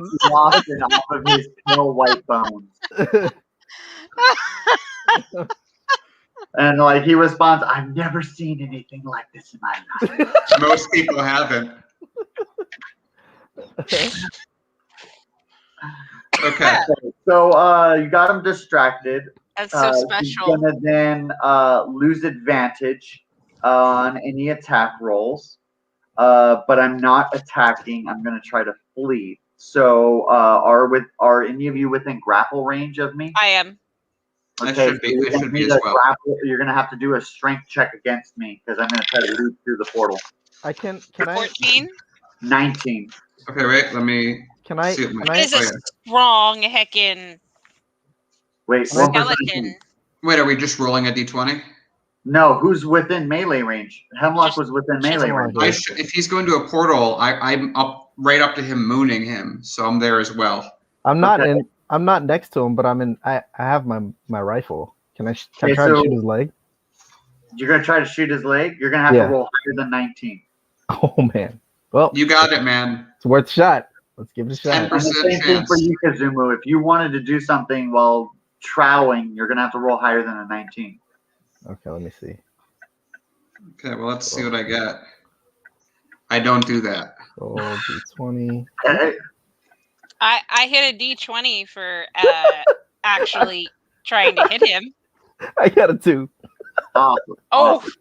So I got a natural 20 for actually hitting him, though. yeah, I know, but you're trying to grapple him. This is a grapple check first. We Well, need someone to do it. So you rolled a I missed 14. the grapple check. No, but- that was but definitely I your grapple was check. able to hit him. So, No, Hemlock, Oh, what you no. mean to say is you rolled a perfect 20 on the grapple, so now we can't go anywhere. That is not what happened. I'll be right back. so my he foresight doesn't stuff. grapple him, but as he leaps through the cloud, Hemlock's able to land one final blow. So what did you want to do as damage? It's a 1d6, and he takes 6 damage. Excellent. Can So I jump it's in enough after to him? render him unconscious. So when he falls through the cloud, you see all of his clothes leave his skeleton, and his clothes fall on the ground. And you can see through the cloud of smoke that it's just a skeleton falling to a large mountain of skeletons. And he just hits the top and rolls down the side. I And jump in the after Can him. we teleporter starts to clo- jump the into? teleporter starts to close. I jump in. I jump in. You jump in, okay? Hemlock. I'm getting Oh, I that jumped wand. in. Okay, so you need a acrobatics check of 15 or higher. Okay. Same thing for I rolled Julia. a 20. Acrobatics check of 15 or higher to jump into the portal. Okay, so I rolled a natural 20. There you Does go. that mean that You're I the first one stick the through. landing and then also like happen to land where the wizard skeleton is? Is that how it works? No, you're the You should- first one through the portal. I got an 18, including my acrobatics score, 15 plus 3, and I watch as Hemlock amazingly lands on a skeleton and uses it as a ski to get down, because that was pretty impressive. There you go. There got- you go. Julius. 10 plus 5, so 15. Okay, so 15. So you are the last one through the portal, and the portal almost closes on you. Oof. Kazumu and Julius, you're falling from 100 feet in the air, and you're just falling. Extendo rod, activate. Oh, Okay, yeah. The rod shoots down into the skeletons. A bunch of skeletons fly into the air, and it starts to slow your descent. Julius, you're falling. I fall towards the giant pole that's still sticking out of the ground, and I do a pole dance all the way down as I descend. Performance check. I'm going to, let's see, a 5 plus what's my performance? 5 plus 2, so 6. So you're able to grab onto the pole, but unfortunately, your underwear gets caught on it and gives you an atomic wedgie. And you are now hanging 100 feet off of the ground with an atomic wedgie that's lasted 40 feet. Ouch. I decollapse extendo pole into regular pole, and I catch And, Julius. No, you don't have to. His huge flapping underwear becomes a parachute and slows his descent. And then when he lands on top of the skeletons, it deflates and the whole underwear just says like Heinz or something like that. It's like lowers over him. No, knowing Julius is it's going to say behinds. Behind. California Tech College. Stupid shit that's from the campus. Kelly High. Kelly High. It says Tuesday, but you know it's Friday.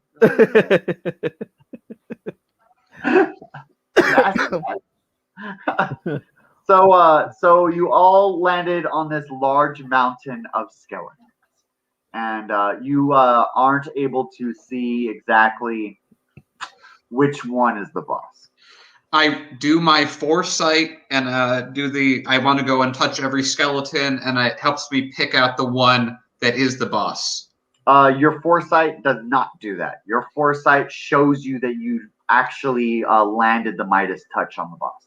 Awesome. That's just as good for me. Okay. The skeleton's unconscious. It's not going to heal itself, right? It's unconscious. Yes, there's someone And else. it's not going to move. Okay, how about this, guys? Why don't we take a 24-hour break so we all got our spells back? I can chain lightning all of these at once. Okay. That's pretty impressive. Before Okay, Before but we- hold on. I have a question. If he successfully landed Midas Touch, does that mean that the skeleton is already gold, or that the skeleton will become gold when it dies? Correct. But yeah, Yes, it's a killing blow move. And so I know that if I do chain lightning, I'm going to knock out all these other skeletons. By the definition of my vision, it's not going to fully take out all the health of this unconscious thing. It'll be the only one left, Midas Touch.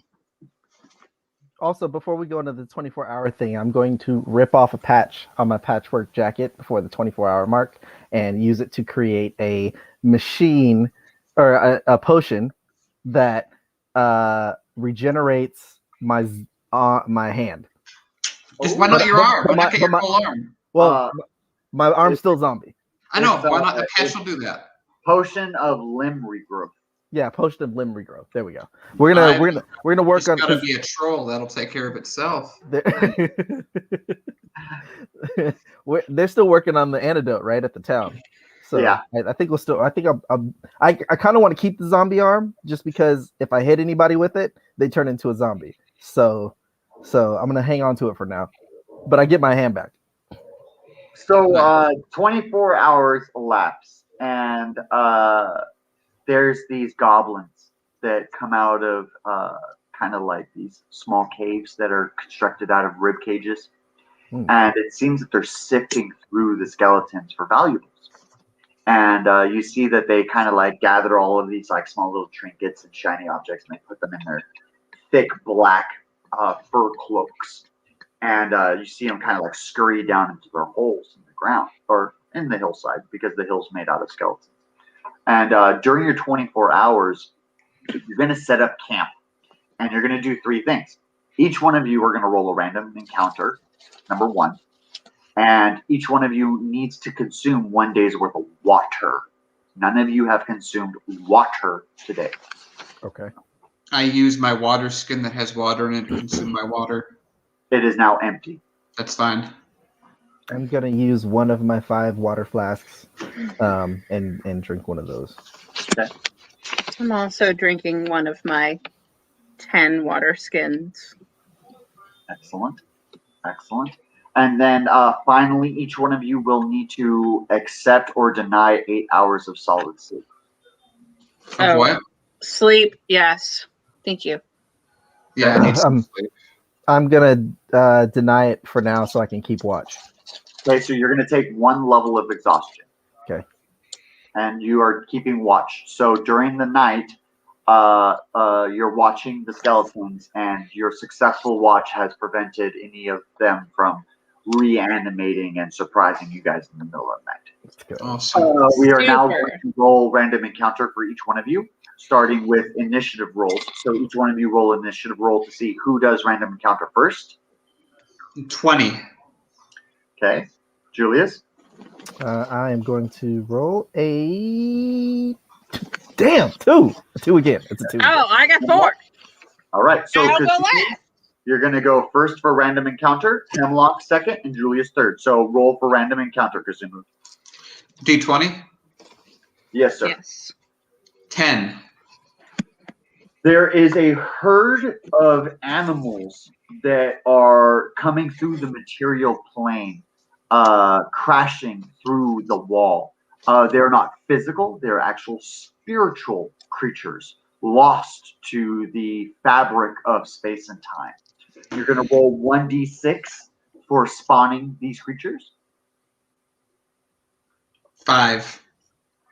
5. And Can they be spiritual rabbits? roll 1d20 for creature spawn. 19. Lion. So how many Wow. lions did you summon? 5 lions. So you summon 5 spiritual lions who are in a herd coming towards you guys. They are not attack based. They are resource based. So what do you choose to do with them? What do you mean resource based? I can't explain. That's metagaming.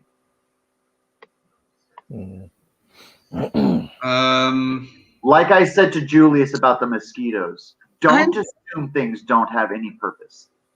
I'm going to cautiously approach them. Okay, you can speak to them. Oh, I can speak to them. Yeah, one of them's aquatic in nature. It's an aquatic lion. I speak primordial to it. Okay, What do do you- you say to it? What's up? What what are you doing here? Hurting? Okay. I mean, to it, it's still alive. It's not dead. So it still feels like it's in the real world, even though it's not. Okay. All right. Rephrase. What are you doing on land? What am I doing on land? I am a mount to a great hero that died saving the world.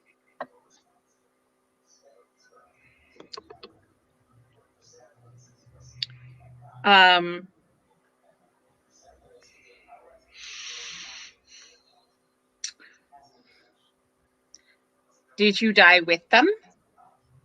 I was a sacrifice. Earning my honor is what I am now. Like he basically reiterates that he earned honor by sacrificing himself to basically ensure that the hero succeeded in saving the world. What do you do with yourself now? Mosey around, do nothing. I walk around. Are you bored? I chill with these horses. Yeah, I like these other lion guys. They're a lot like me, you know, so I chose to stick with them. So that's where I am today. Who knows where I'm going to be tomorrow? Are you bored? Yeah, I guess. Even Would you like to join my us? master died. Huh? Would you like to join us? You would have to do animal handling to see if you could convince him to be your companion. And it's 15 higher. I forgot I have a pet. Heck. Yes, you do. I heck, I forgot about that. It's like a crustacean, right? The thing that you've been eating this whole time. The lightning crustacean. Yeah, I did. the one that can What? force feathers. Okay. I did a 16 plus 3. Okay, so you captured the spiritual seahorse or sea lion. Sea lion. Oh, Nice. it's adorable. Would you like to join us? It's just, I don't have a choice, lady. You own me now. No, I asked first. Well, he says that he doesn't get a choice. You own him. Not that type of relationship. He's not like Congratulations. Would you like for me to let you go? Or are you cool with the DS situation? I'm cool with the DS situation. Okay, all right. Would you like a collar? Yeah, I actually would love a collar. Would you like it to have a little bell? No, I want it to have a huge bell. And a ball gag. Okay, see, a bell might be bad for stealth. We're not going to go that direction. That's funny. It's funny to see you try, though. So you try to attempt to make a bell and attempt to put it on a spiritual sea lion as it falls to the ground. Nothing really sticks to these guys. Hey, silk's pretty spiritual. By riding on it, I have you silk can't ride on it either. You just kind of walk through it. Like, how do I use you? Like, I don't know. You tell me how I get used. I have some sacred While ink you're, if you want while to you're draw. figuring out how your spiritual lion is used, Julius, roll random encounter. Okay, D20. Oh, 19. Wow. So a High school. demonic merchant manifests out of a large chunk of skeletons, and he looks at you and he's like, "What you buying? What you selling?" I ask him if he happens to have any types of magical bags, specifically ones that can carry things. He says, "I have goods and potions." You have what? Goods and potions. Goods and potions. Okay, so the bags are out of it. A magical bag could be a good. Is this guy spectral or is he physical? He's a demon. Oh, he's a demon. Yeah. Okay, so I'm going to ask him what he has in his stock as far as potions. So potion, he has all like damage dealing potions, like petrification, poison, incapacitation, unconsciousness. These are the potions he has in his inventory. Okay, I'm definitely going to. How much is the potion of petrification and the potion for stop movement or whatever you said? So for here, I got the list right here. Okay. Because I'm going to acquire one of those. So two each, one each. Which might come in handy. Okay, so the list stands. Potion of blindness, 10 gold pieces. Potion of deafened, 20 gold pieces. You want to write this down so I don't have to repeat this. Potion of frighten, 20 gold pieces. Potion of incapacitation, 50 gold pieces. Okay. Potion of paralyzation, 50 gold pieces. Potion of petrification, 75 pieces. Okay. Potion of poison or true poisoning is 50 gold pieces. Potion of unconsciousness is going to be 100 gold pieces. If you give him 3 3/4 pounds of gold, that'll be the same in coin. 3 pounds of gold? Oh, okay. 3.75. 3.75. I'm actually just going to purchase one of the potions of petrification. I already have 100 gold pieces, so I'm just gonna give him that. So he exchanges. Great doing trading with you. And he looks at the rest of your party. He's like, "Do you want to make a deal?" I'll give you 2 pounds of gold for the rest of your stock. He currently has 2 potions each in stock. I'll give you 3 pounds of gold for your entire stock. Discount bonus. So you get two potions of each one. Okay. Can you read out to me again what those potions are? Yeah, Julius, you wrote that down, right? Can you repeat that? I wrote, my bad. I wrote down the ones that I wanted. I didn't write down those. My bad. Potion of blinding. Potion of deafening. Potion of frighten. Potion of incapacitation. Potion of paralyzation. Potion of petrification, and potion of unconsciousness. And Hemlock, you're going to recognize a lot of this stuff as being pollution based. All of these potions are pollution based. Okay, so I hand over my 3 pounds of gold that I take off my gold. When he takes it, he says, "Now I got a more interesting deal for you. How about I boost your guys' points for a small curse?" I'm good. What kind of curse are we talking? That depends on the points you want. Okay. I think I'm also going to pass. I already have a zombie arm. Hemlock, are you going to be enticed by the demon?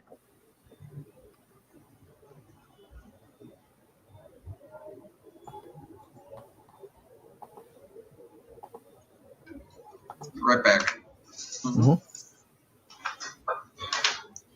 Is there a list for those potions, by the way? Where I have to make it. Oh, you have to make it. Right Okay. here, Right. but I have to make it digitally and send it to you. Oh, okay. I thought it was like maybe like one of like the merchant list you gave me. Oh no, I wish that'd be so much Okay. easier. Okay. Unless you have the potions chart. I don't think that you got the potions chart, right? It's right here, this one. Potions. Oh yeah. I think I did get that then. This whole chart is potions. Or it's probably in my email. I gotta get it out Like of my email. literally the whole fucking chart is potions. Okay. What kind of curse would you want for 2 dexterity points? Okay, so for dexterity points, I'll give you 2 dexterity points for half movement speed. So your 30 would be turned into 15, and you gain 2 free points towards your dexterity. Permanently. Thank you, I'll pass. Okay. Before he disappears, he's going to give each one of you a gift. And you're going to have to, if you want to deny getting the gift, you're going to have to force yourself against his persuasion. And he's a master of persuasion. So I'm going to roll for his persuasion check. Wow, 19. 19 plus 5, 20 more points. You're going to have to roll higher than 24. I'm just gonna take it. Why would you do that? It's a free gift. Right? I ruled it. It could come with strings. What do you mean it's a free gift? The demon before leaving, I know you couldn't have gotten anything bigger to drink out of. Daniel, what the hell? I'm surprised there's not a fish swimming inside of that. As am I. Would you like to drink some fish juice?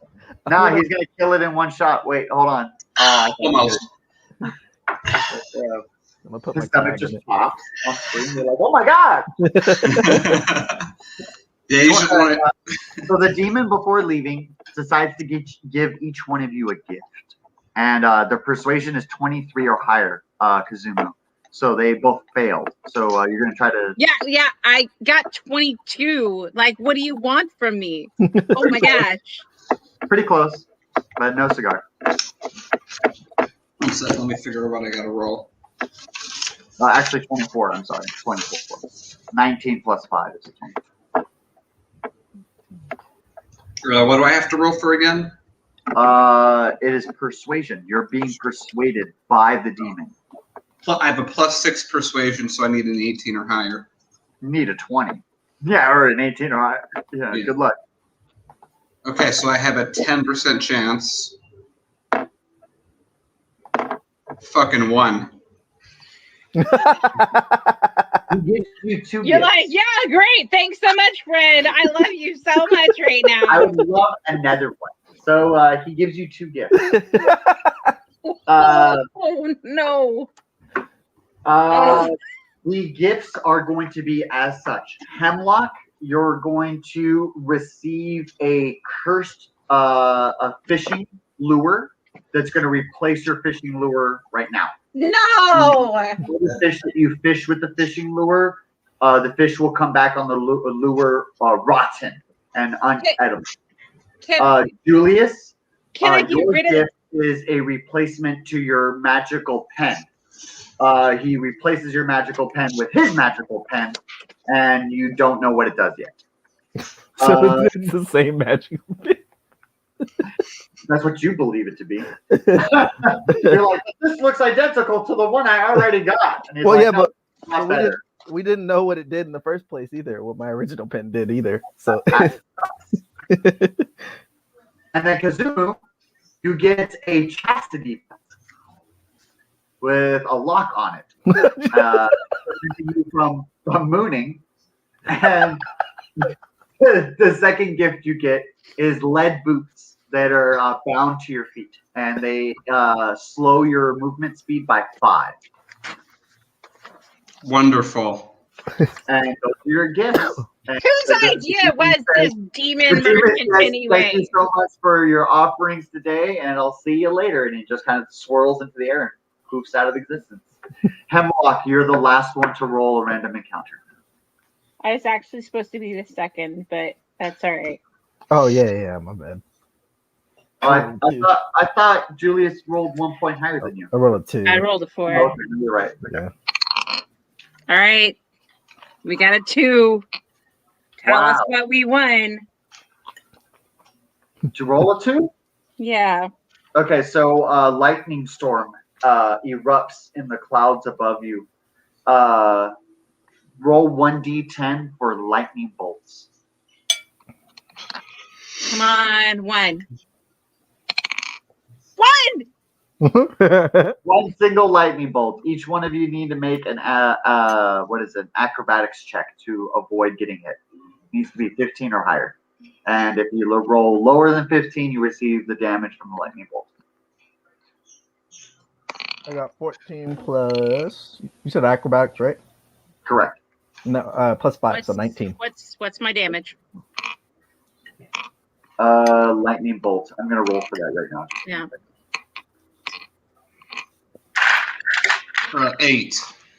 Okay, so you also receive damage. 9 points of damage from lightning bolt. And then that concludes the random encounters. And 24 hours is done. The new sun rises over the horizon. A brand new day dawns. A crowd of crows are circling around the mound of skeletons next to you. Okay. I say, okay, guys, here's what we've been waiting for. And I start casting chain lightning right at the pile of skeletons in such a way that all of the skeletons will get hit by the AoE damage. And then I'm going to then take the one skeleton remaining and Midas touch it. Okay. So when you use your chain lightning, it casts on the huge hillside, and you see it just and it shoots from one skeleton to another, and you're doing so much damage so quickly, and there's so many that are getting hit in such a close proximity that it's building up a large heat, and it starts to incinerate the bones into a black ash, and the heat starts increasing the temperature by 100 degrees every minute. So you guys need to start walking away. Running away. We could just run. As it's starting to increase in heat. We could just run. You can use you're your about blue, your 100 feet away before the entire hill of mountains starts to implode. And as it starts to implode, you see static lightning shoot out from the corners. And it just reduces into a large pile of ash. The crows continue to circle. They seem incentivized. They are not normal in size. They are 4 to 5 feet large and large, gigantic talons. And around 30 of them are circling the exact center of the pile of ash that he just created. I run up to it. Oh, go ahead, Julius. I'm gonna ask too. Since Kazumu shot that lightning bolt, does he get experience for all the skeletons he killed? The skeletons are non-animated, so he receives 0 experience for those. Okay, got it. Thank All you, right. though. I appreciate it. What did he kill the mage skeleton wizard whatever?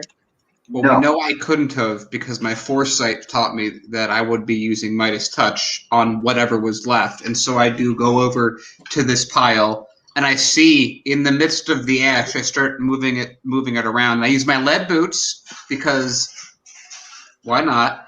And I see that there is a final Isn't skeleton. it hot? Wouldn't it melt the boots? I'm We're gonna okay have to with wait. that. I'd be okay with that. I have throw regeneration. If that's what happens, that's fine with me. Okay, that's one way to get rid of him. Yeah, and so let's just say that the nearly all of the bottom of the boots start melting away with the heat. I'm not sure if these are magical regeneration lead boots, but that's what I'm seeing. And then I see the final skeleton that must be the boss that we did not kill, and I touch it. And it turns into solid gold.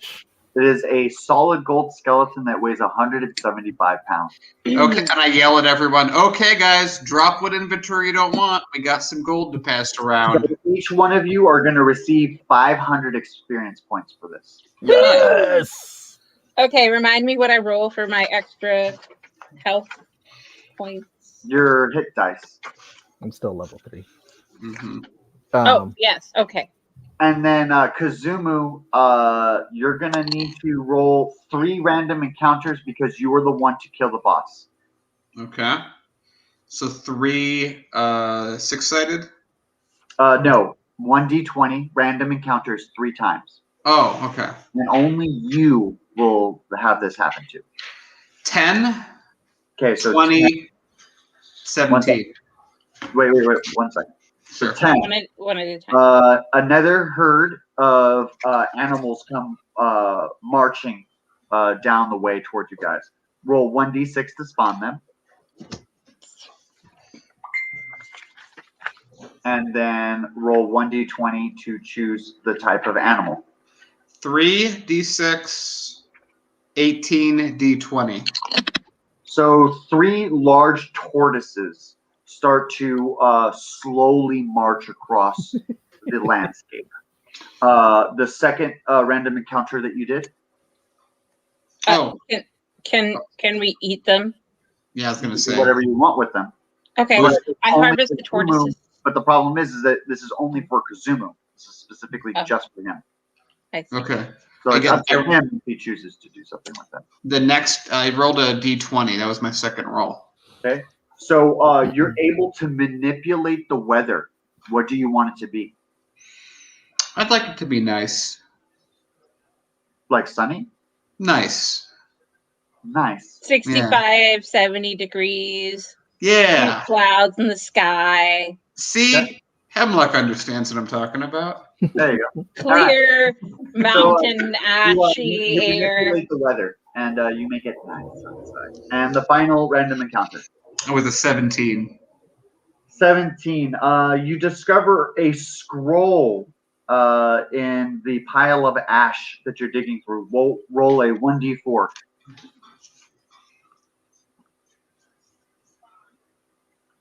Four. You discovered a teleportation scroll. Oh, what a beauty! Nice. This is so weak. It is not remarkably fruity either. It's just sparkling, heckin' hard grape juice. Hey, if you had the Hardlands Media mug, it would have tasted a little better.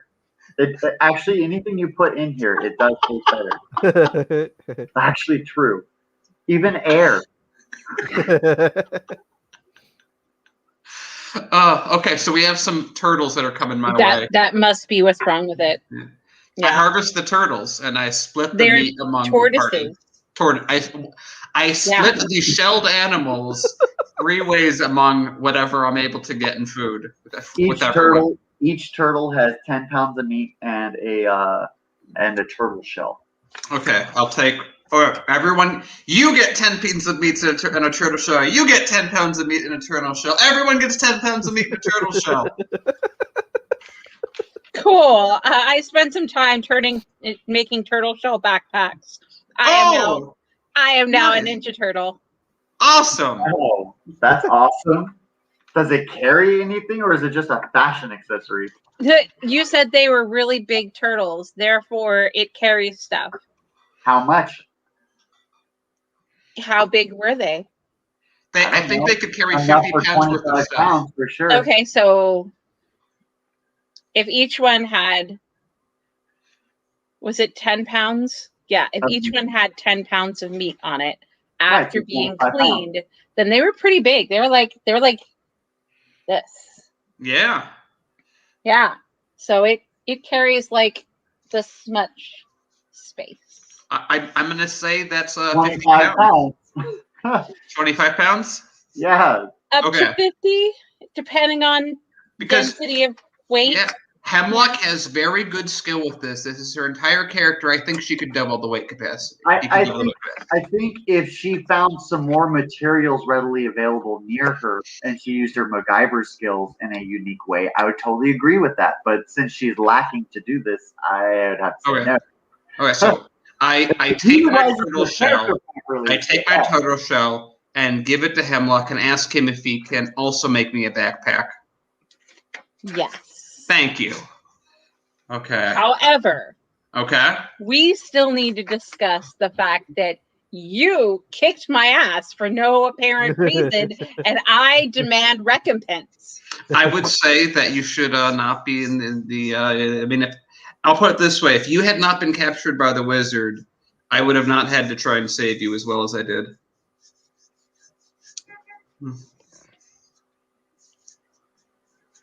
If you had aimed better, you wouldn't have had to do that. It's a roll of the dice. This is life.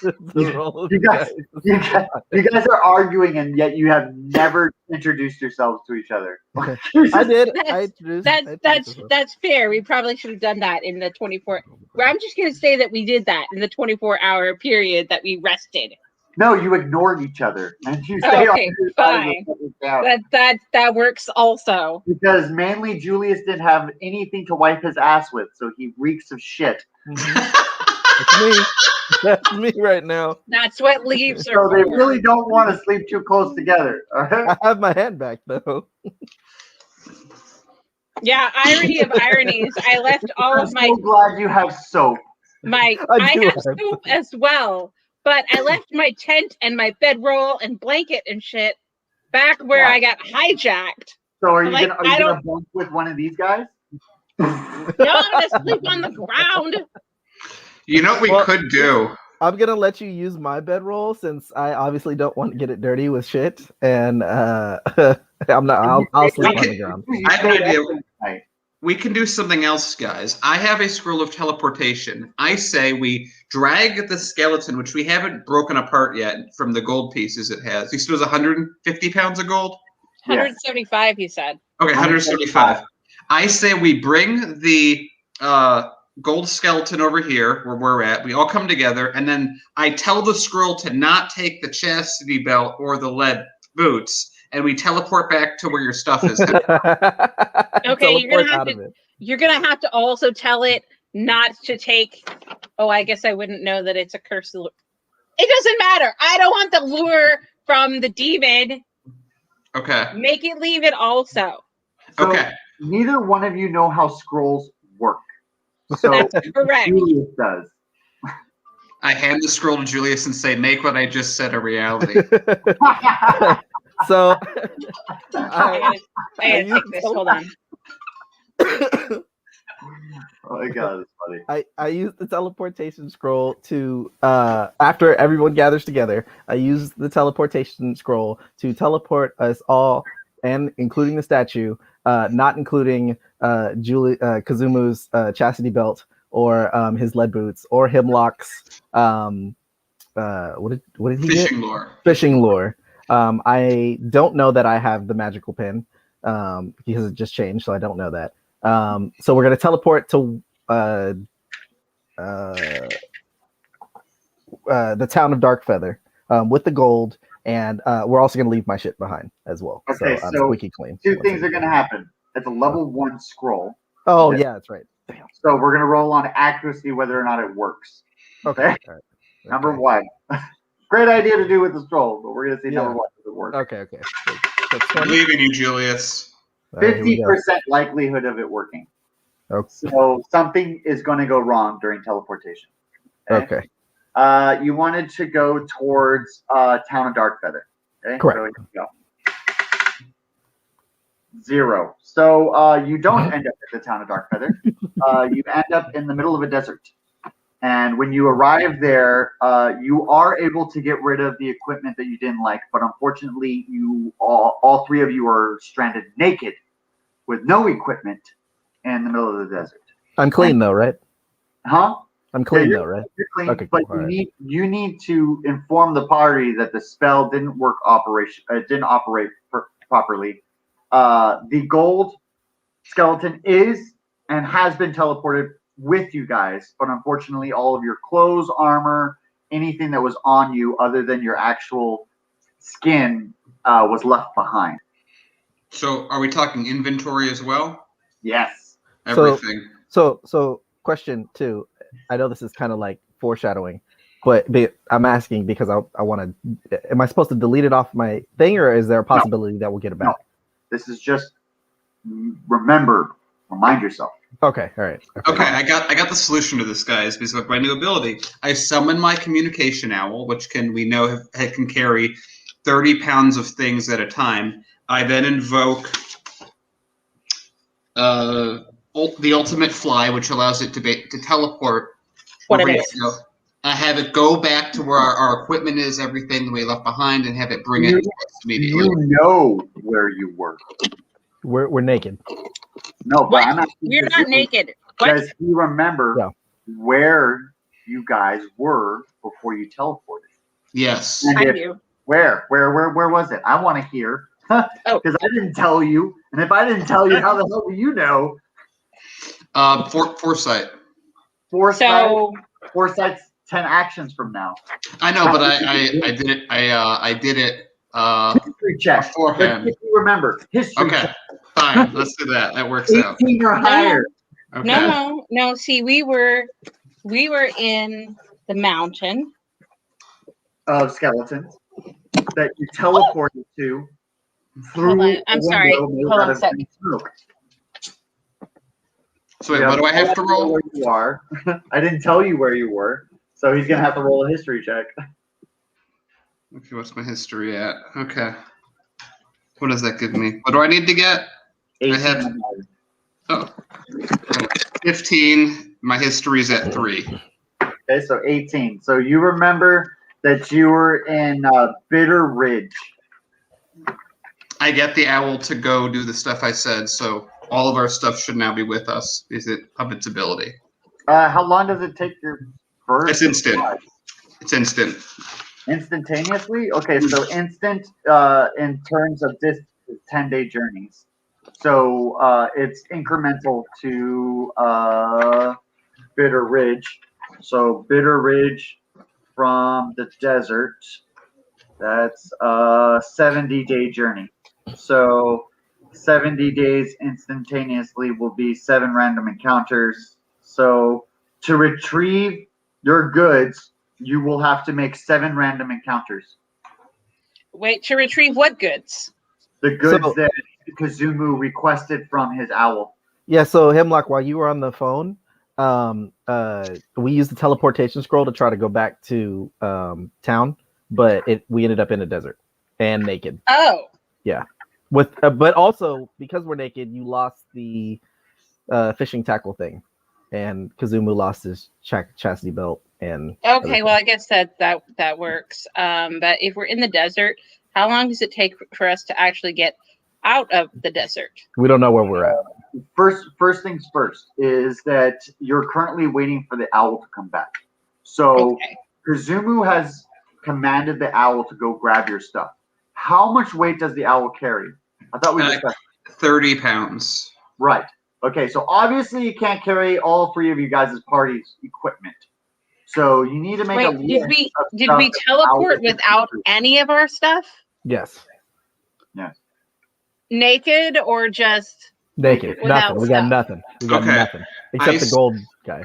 I say that we carry the piece. We break apart the gold statue. Wait, you're still casting owl. Hold on. You're casting owl. You need to make a list of stuff that your owl is going to grab. And so wait, I forget. Is this all inventory or just what we're wearing, or is that the same thing? It's what everything that you guys had, other than your skin, has been left behind. Can we? Okay, so instead of casting owl, why don't we just head back to where our stuff is, since we know where it is? It's a 7-day journey. 70 day. 70. And if we have nothing, then we don't have water skins, and we're in the desert. Right. Okay. Why don't?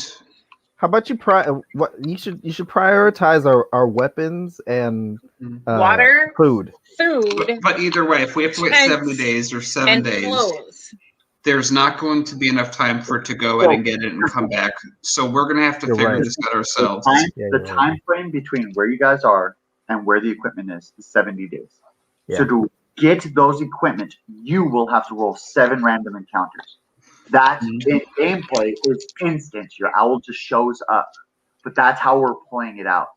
Yeah, but we only get some equipment, right? So we should decide on which equipment we're getting back. And it'll still take 7 days for us to get it. No.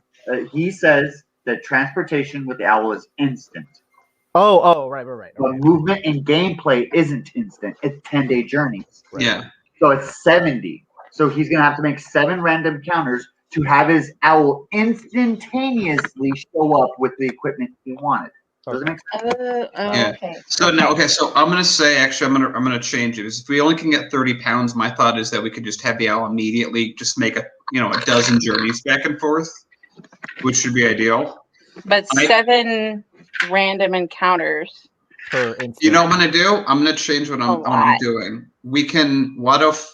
Okay, we have. Okay, what do we have with us? We're naked, but we have 175 pounds of gold with us right now, right? That's Okay, it.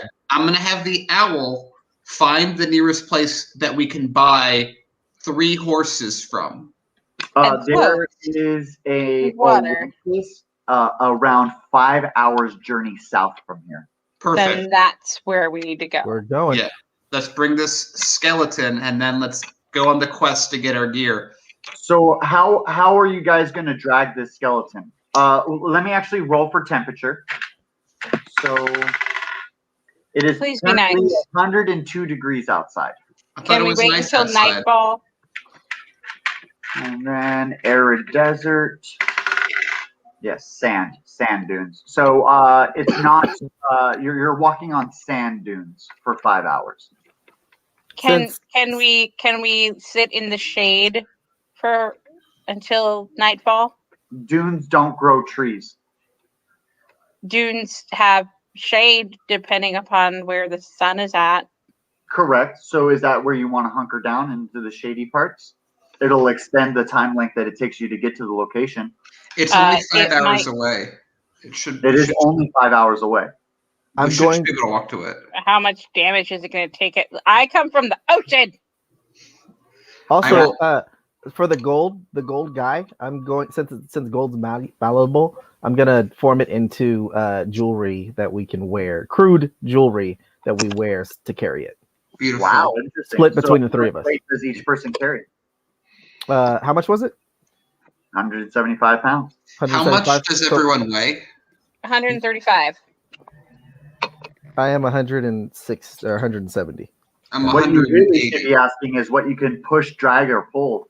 Oh yeah, so that's 90. We should easily be able to. Yeah. But aren't we going to break it into chunks and put it on? Yeah. Mm-hmm. I can carry 90 pounds of chunk. Wow. My carrying capacity is 120, so I guess I can carry 119 pounds of it. But if we split it into 3, it should be easy. Jewelry. Yeah. Okay. So I fashioned some crude jewelry that we all put on, necklaces and wristbands of gold and underwear of gold for everyone. Gold underwear. Great. Let's do it. Let's go. From one chastity belt to another. Gold speedos. Everybody after 5 hours of grueling, sweaty, just tiresome walking through an endless desert of sand, you come across a small oasis of water with several camels drinking from it. There's 2 gentlemen that are tending to the camels. They're wearing, I guess, sheep herders' clothes. Both of them have large rapier swords. And one of the men, Julius, you have a high perception check. He has a horn of some sort on his left-hand side of him. Okay. You guys are 60 feet away from the 2 gentlemen. 58.33. I was just adding my gold underwear in here. I am going to ask Kazumu to use his foresight to see if this creature is hostile or not. And I do. And then so your foresight shows that the 2 gentlemen are escorting you to a small town, and that's all you see. Oh, okay. So I asked the rest of the party if they think it's a good idea. We follow them to the town, but let's keep a distance so that we don't get in any altercations before we get food and water. As I'm talking to the gentleman, I ask, how much gold would you want for these 3 camels? Okay. No, 2 camels. 2 camels. 2 guys. Okay, how much did you want for these 2 camels? They're uninterested for they don't understand the language that you speak. Okay, so as we're walking, They basically say "Baklada, don't hash, don't hash." So I use my ability with language with no language barrier as we're walking to the town, conversating to understand the language that they're speaking, so that I can speak it by the time we get to the town. When you get to the town, you're having a really fun conversation with the oldest gentleman. Bakala! Muhammad Jihad?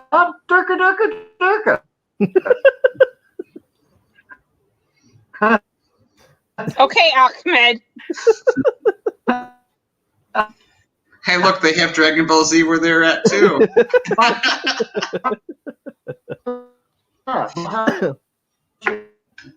Next time on Dragon Ball Z. So they,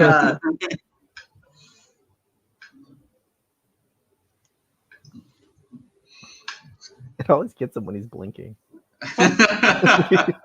Yeah.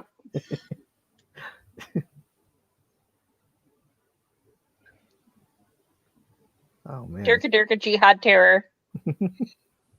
That's now that I understand that language, I understand that it's not just Durka Durka. He just doesn't understand the enunciation properly. These are good people. Oh yeah. No, I'm sorry. I was just going with terrorists. See, he's just the DM. He doesn't understand the language like Kazumu does.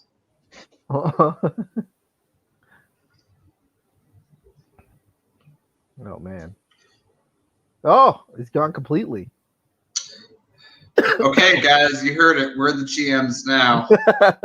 Experience for everyone. It turns out that all the merchants, they go to their little town, and it turns out they're masters at making free level 10 scrolls, and they just give them away. And so everyone in the party grabs one free level 10 scroll. all right. Now that I'm back. Jesus. All right. So I left off at you walk inside of the tavern. Yes. No.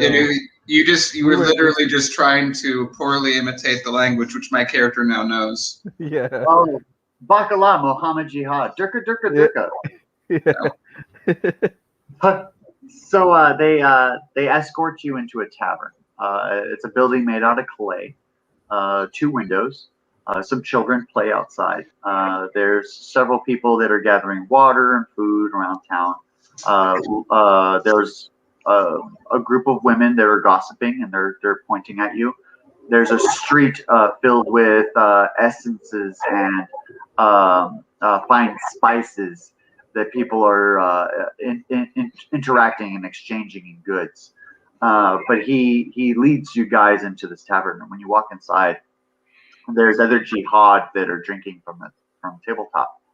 And after your fun conversation with him, he points over at the gentleman in the corner and says, "This is the gentleman who sells the camels." And he says, "Good luck and well to you."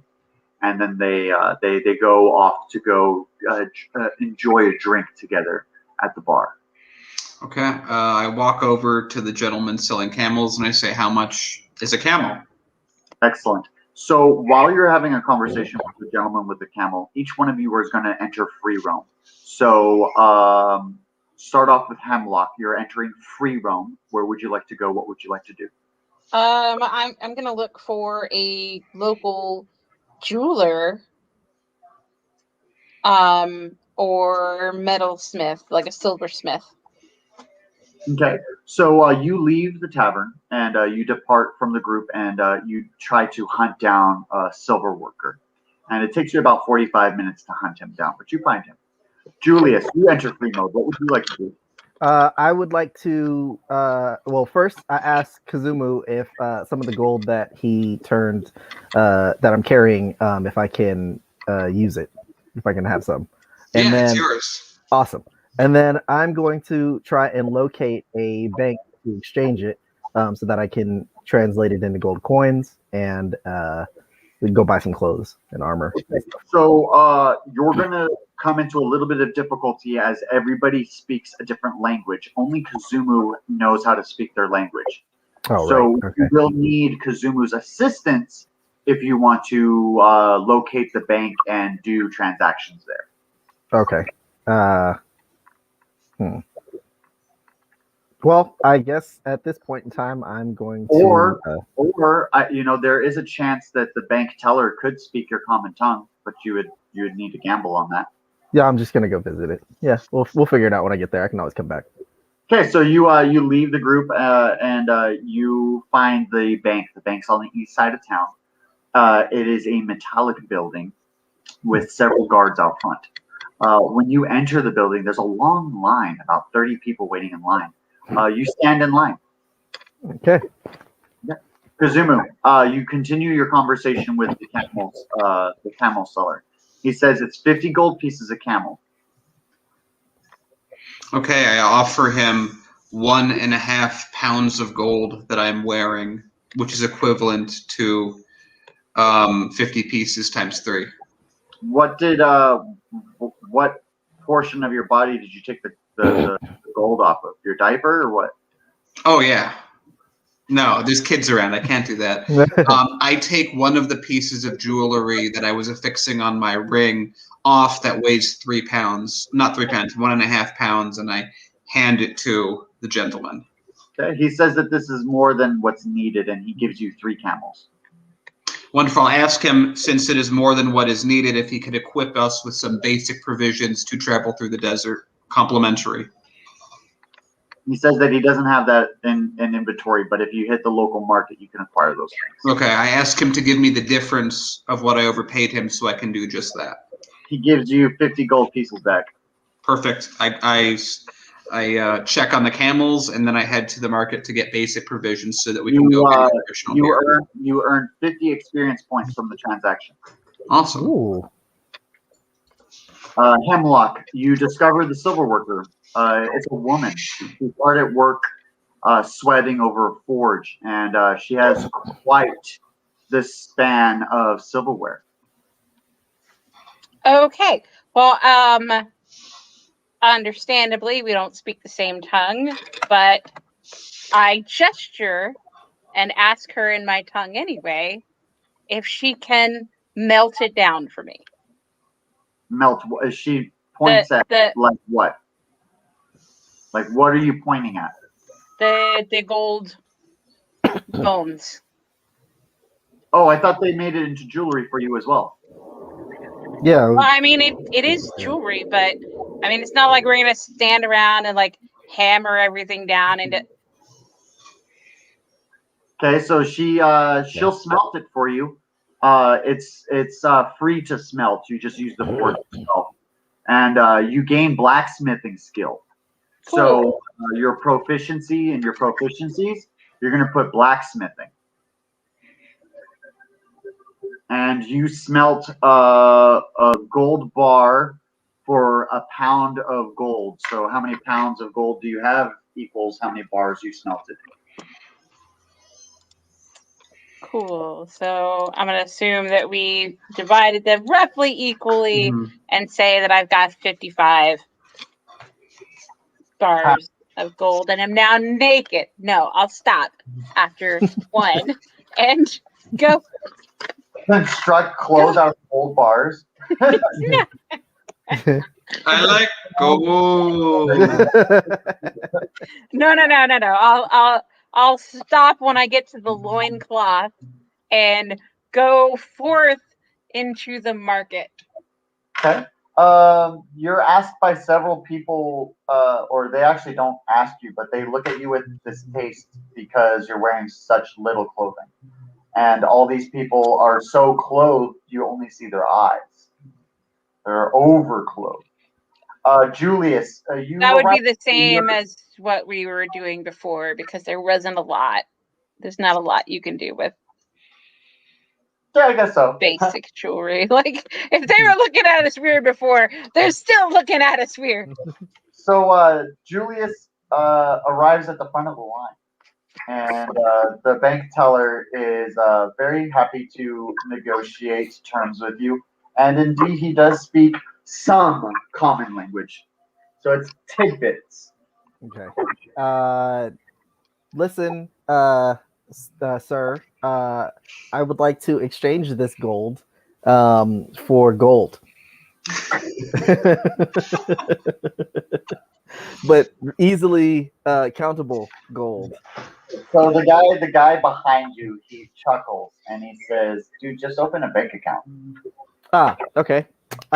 Yeah, I'm gonna open up a bank account with this So, gentleman. suggested. so they have you fill out a bunch of paperwork, Oh, and you give them all your gold, and they put it in large bowls.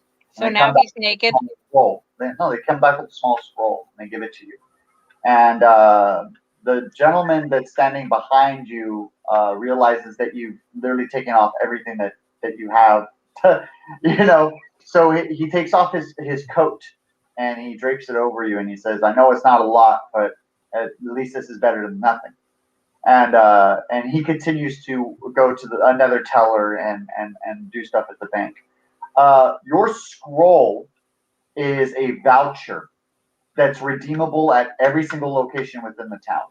So it's basically like a mobile credit card. Okay. What's my limit? What you gave them in gold. Oh, right. Okay. So instead of walking around with physical heavy gold, you now have a voucher, which is able to be used in the entire town. Gold credit scroll. Yeah, credits. It's credits. Scroll. Okay, cool. I am going to then leave the bank, and I am going to look for a store. I'm going to go to the market. We're all in the market. Yeah, We're all in the market I don't for know. clothes. We're going there.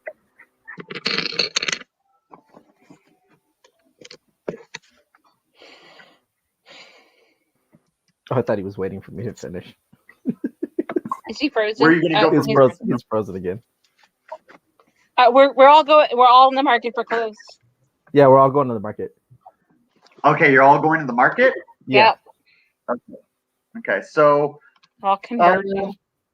so you are all walking down the market from different directions, mind you, and each one of you kind of see like different like spices and herbs and food, and there's like several vendors that are selling different types of strange beverages that smell just absolutely delicious.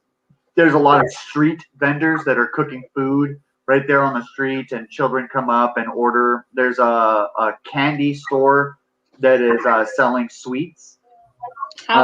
There's also a building with a few gentlemen that are wearing unsavory uniforms, and they have various scars and imperfections guarding the front entrance of the building. So, since we're all in the market now, I continue with my original quest of getting provisions for these camels, and I'm also asking around for someone if there's a competent scroll vendor and or creator in the town. Okay, so you discover a child actually tending to some camels, and you walk up to him and you're like, "Hey, I just recently purchased some camels. I'm looking for provisions for them." And he's all like, "Yeah, I sell that. What are you looking for? Are you looking for food, water for them? Are you looking for saddles? Are you looking for their hoofs to be cleaned? What services do you need from me?" All of the above. All of the above. So he says that it's 1 gold bar for total service, or 100% service. And that is for all 3 camels? 1 camel, 1 gold bar per camel. For having us fully provisioned to be able to get back to, what's the name of the place we're going to again? Where our stuff is that we already named. I can't tell you. I can't remind you. You're supposed to remember stuff like that. Use a history check. History check. Remember what I don't know. I was on the phone. Yeah, it's not fair. Hemlock never got a chance to hear it the first time, so it should be communicated. It could be privately communicated. Okay, so I am. Oh, you're frozen again. I am wide-eyed at all of the people and things and food and drinks, and I get a little bit of everything, but especially 3 sets of clothes. So you Like Okay, desert so- robes, if you will. we're gonna say that Hemlock acquired clothing for all of you guys. Kazumu acquired provisions for the 3 camels, saddles, food and water for the camels for the journey. And we're also going to say that you're going to need 70 days worth of resources. So it is 1 gold bar per day's worth of resources. So that'll be 70 gold bars. And then as far as Julius, what do you want to do in market? I'm going to buy equipment for everybody in the party. Okay. Yeah. What equipment are you buying? I And you have access to the adventurer's gear, adventure gear chart. Oh, okay. Oh crap. Okay. Let's see. Right here, adventurer's gear chart. Yeah. I got that. I gotta pull it up on my thing. And then while he's purchasing equipment for you guys, Kazumu, you just finished and concluded getting the provisions you need for the 70-day journey with your camel. Okay. Did you spend the 70 gold bars for the provisions? I actually need to have some assistance because I will be out of gold. Right. Yep. So I'm going to assume that at some point we will have made the rounds and tripped across each other. So I give both other party members a set of robes so that they can wear things. This will mean that you are less susceptible to the sand. So your robe nice. will allow you to prevent exhaustion over time walking across the sand. Okay. Okay. And then re-divvy out some of those gold bars. You did spend 3 gold bars on the clothes you got, right? Yes. Okay. So I should have 3 gold bars on clothes? Yeah. These are full sets. They're sets of clothing, which is head, bottom, boots, gloves, chest plate, underwear, everything. It's everything that you need. It's a set piece. Okay, cool. And then also I will have purchased a tent large enough for the 3 of us. So standard tent's only 2. Yeah. So it'd be a special Arabian tent. Yes. How much gold should that be? 3-person Arabian tent, and that's okay. So 2-person tent is going to be 2 gold pieces. So put 10 gold pieces. So 10 gold pieces into that would be 10 gold bars. So 10 gold bars for your Arabian tent. 10 gold bars? For your Arabian tent that fits 3 people. And it includes beds on the inside, pillows on the inside, and blankets. It's all of the fancy. Okay, all right. All right, cool. And then water. Water? So, it's at the well in the middle of the town. barrel. No, I'm thinking barrels.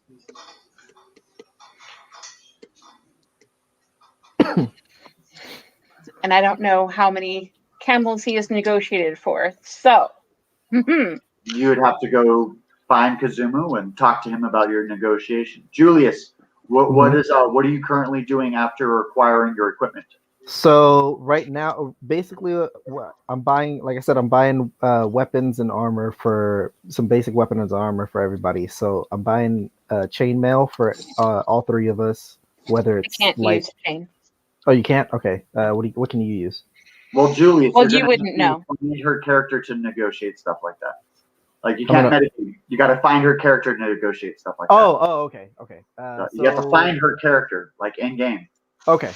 So I'm going to tell the shopkeep that I am going to come back with a list of stuff weapons and armor to buy. I'm gonna ask my party members. So He just basically waves at you because he doesn't speak. He doesn't speak your common law. It's gone. Yeah.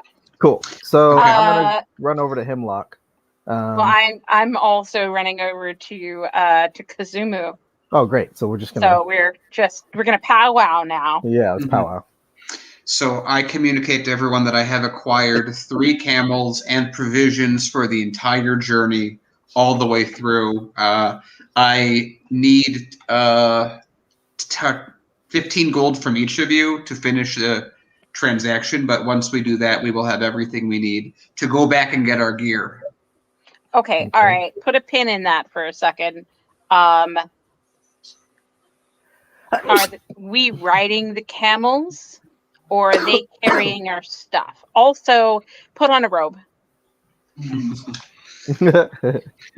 I look around for clothing to put on, and I say, well, this jewelry is still on me right now, but the camels are enough that we can both carry what we have and ride them. Camels can carry 100 pounds each. Also, question. I want to give because Kazumu requested 10 gold bars so that he could complete the transaction. But all of my stuff is in the bank, and all I have is the gold credit scroll. Before we actually finish all these transactions, is there a place in town we could buy teleportation scrolls? There is one in town that is magical in nature. Okay.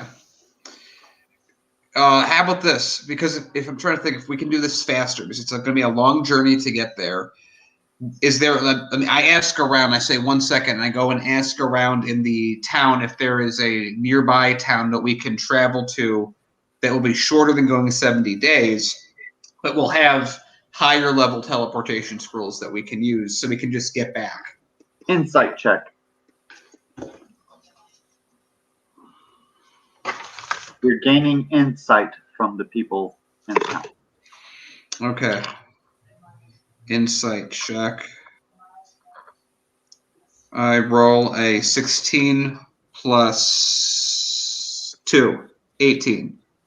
So they say that at the edge of the desert, there is a jungle. And in the jungle, there is a young woman that is known to be a very famous witch. And if you're looking for a person of magical nature, she's the closest one around. As far as a person in the town, none exists. Okay. I take my communication owl and I send it to go talk to the woman that is mentioned to see if she can give us what we need. The only issue with that is that your communication owl does not know where the edge of the desert is. I talk to the person I was just talking to and ask them to point out exactly where this woman is and what they should be looking for. Okay, they take out a map and they kind of make a rough draft on the outside of the map of the desert. And they make several different figures for monsters, several different figures for oases, a very apparent symbol, which is where your current location is. And on the far side of the parchment, there's a circle that's swirled 3 times in red, and then a couple inches away from it, there's a red X. Okay, I now that I have the information where it is, I communicate that to Communication Owl and send it out to go do what I was originally saying it should do. And once it gets back, we will know if this is a worthy detour for us or if we have to go the long way.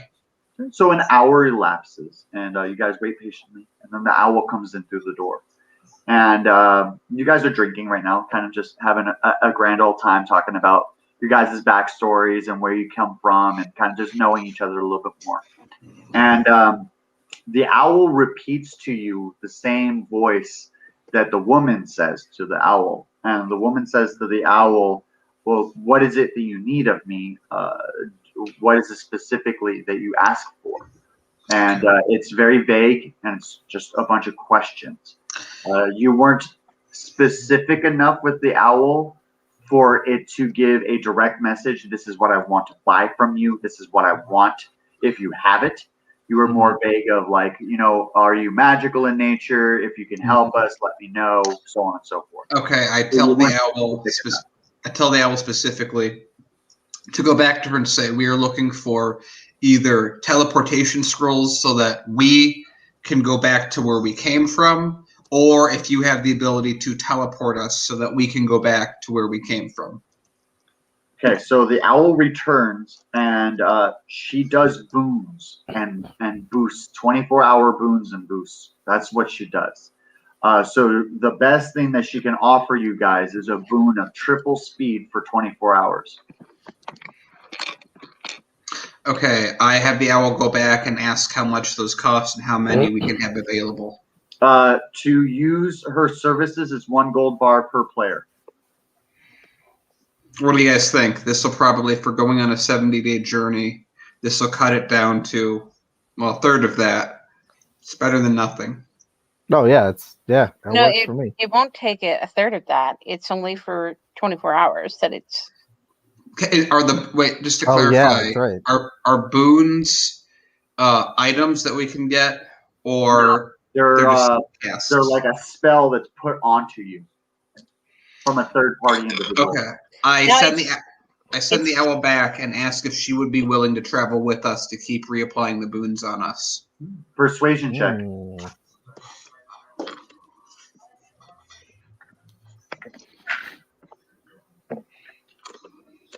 Nine. Ready? Here we go. 3. Oh yes. So you persuaded her. It's going to take her about a day and a half to get to you guys before you depart on your journey. What do you guys choose to do during free mode for this day and a half? Okay, we are going to need another camel for starters. Camels are only half a pound of gold. That should be pretty easy for us to do. I'm just gonna buy a rifle. Okay. Yeah. I miss my extendo stick. I know. I'm exploring the town and collecting ingredients. Excellent. Okay. And then are you all going to eat 1 pound of food, 1 pound of water, 1 gallon of water, or are you guys just going to... Oh yeah, we're gonna eat. Yeah. You're just going to tough it out this 24 hours or what? No. There's candy. My character has never seen candy before. Okay. So did you want to purchase some? Oh yeah. How much is candy? So you walk into the candy store and there's a bunch of kids running around. There's a guy at the counter and he's singing the Willy Wonka song. and then the Oompa song? Nah, the life's I forget how the song goes, but it's when all the kids are when Charlie gets the ticket. In the beginning who makes the sun rise? Who makes it taste good? Sugary and sweet. Yeah. So, anyways, only the candy man can. Yeah. So he's singing, and he's totally oblivious to you. He's actually attending to the children, and you get free reign to the candy store. So, what do you kind of want to get? What you want to grab a little baggie and fill it, or what?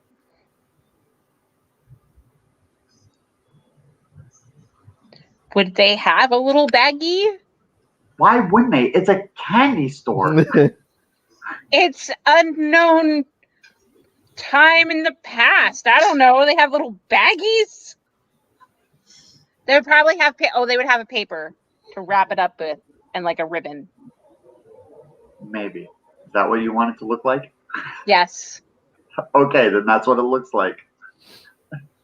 Simple, rustic, easy. Yeah. I collect 2 pounds of candies. God damn. 2 pounds of candy. That's not a lot of candy if you've never seen candy.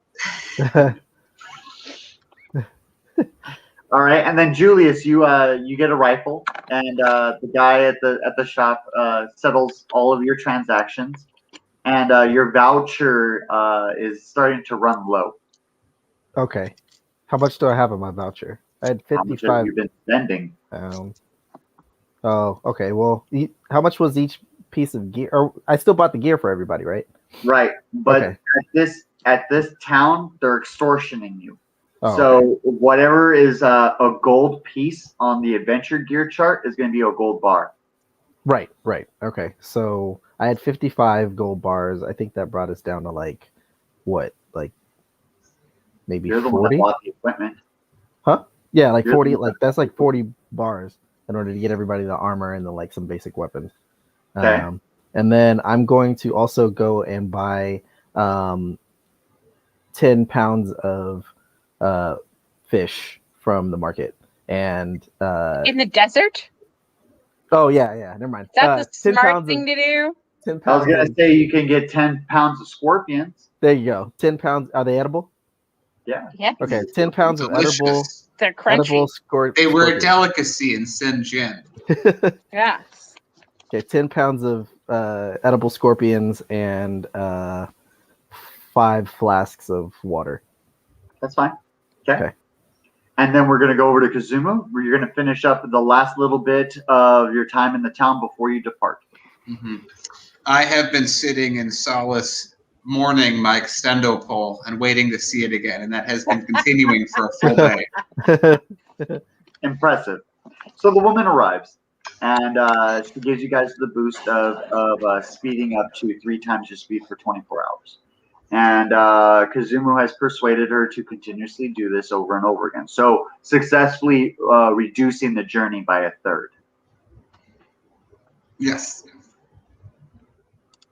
No, I talked to the woman. I thank her for doing this, and it's a one. And I convinced her to lower the price since we're doing it in bulk, which I think we need a persuasion check for.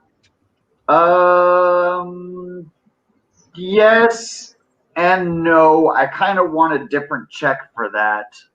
I wanted it an intimidation check. Because she's already been persuaded to do this. So what you're trying to do is entice her to do more. Mm-hmm. So it's a little bit of intimidation. So now I do an intimidation check to try and convince her to only require payment for the price. Yeah. To lower the price. Yes. Okay. I rolled a 14 plus 4. Okay, so she's going to lower the cost by a third. Okay, perfect. Okay. So, Daniel, you're going to be the only person that's going to roll 4 random encounters for 3.5. So just one thing to clarify, because I haven't technically purchased all the provisions because I was waiting to get gold for other people to get the provisions for the 70-day journey. Since this is now... Okay. No, so, because I didn't have the money on me. I got the quote though. Originally, it was 70 gold. Okay. It was 70 gold, so it's going to be a third of that because we're traveling 3 times as fast. So, what would that come out to? 35. No, it'd be a 24. 24. For your third, right? Yeah, for 1/3 because we're traveling 3 times as fast. Yes, yeah. So now the cost is 24 instead of its original price. So I ask everyone to contribute 8 gold bar. You got it. No, okay. So accountant here. If the cost was originally 70, was it originally 70? Yes. Yeah. Yeah. So 2/3. Oh wait, no, never mind. I'm sorry, I'm doing it wrong. 3 times the speed. Never mind. I said nothing. Okay.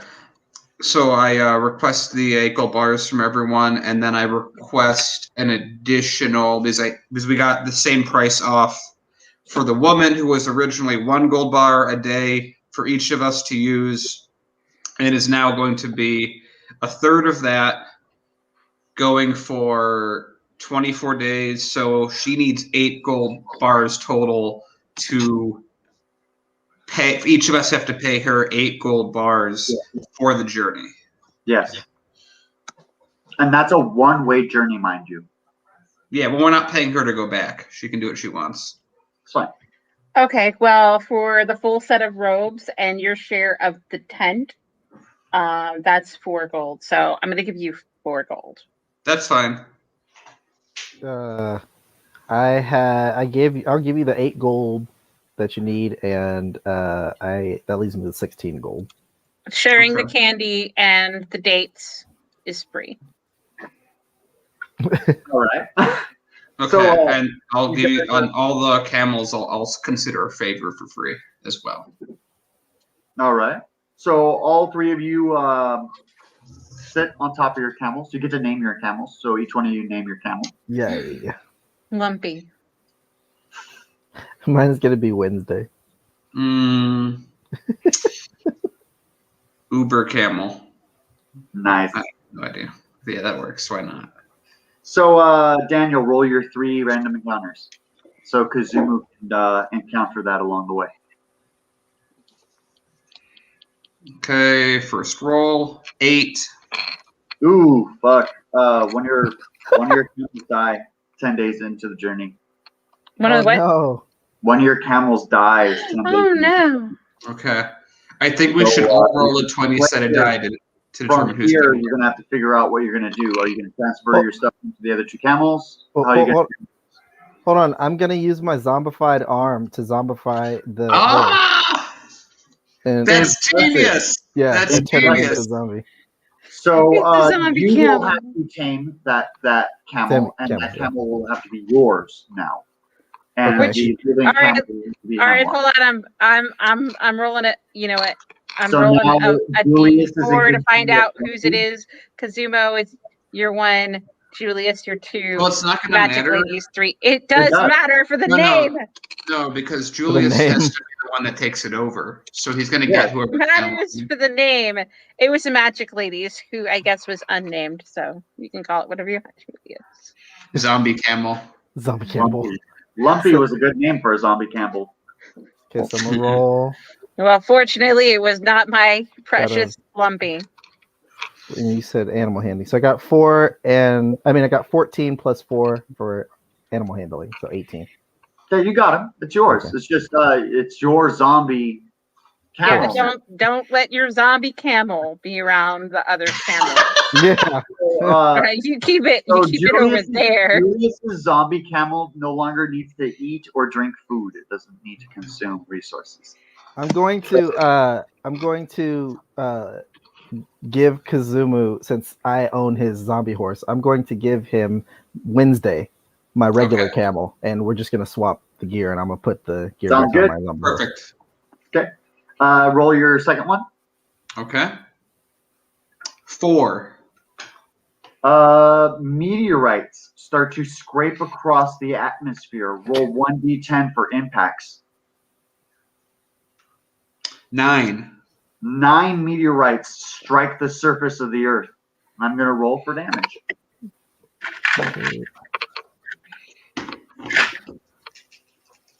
I don't have Wednesday anymore. Okay, so it is a total of 7 points of damage per meteorite. So how many meteorites did you say that you got there? 9. Okay, so 9 times 7. Are they all going to hit us? You're going to make acrobatics checks and other checks to avoid them. Okay. Great. You said 9 times 7? Yep, that's how much damage the meteorites are coming in for. Do And we then- do 1 for each meteorite? Well, yeah. Well, you guys can do. It's a acrobatics check, or an athletics check, or any check that you deem fit to stop a meteorite from hitting you. Can I use And persuasion? Each one of you gets 3 meteorites each. So Okay. I'm going to cast blue bubble Nice. on our vicinity. Let me roll for that. Okay. See how much damage that blue bubble takes. Let's see. Damn it. I rolled a 1. So your blue bubble, is made out of like bubble material. Air. It's Like made out of bubble air. material, Okay. soap Just- bubbles. And as soon as it grows to its full size, it just pops under its Awesome. own pressure. Under its own pressure. Under its own pressure. Great. Oh, great. So I'm going to roll, I guess, I'm going to start rolling for my dodging then. Yeah. And reach hit getting hit with 3 potentially.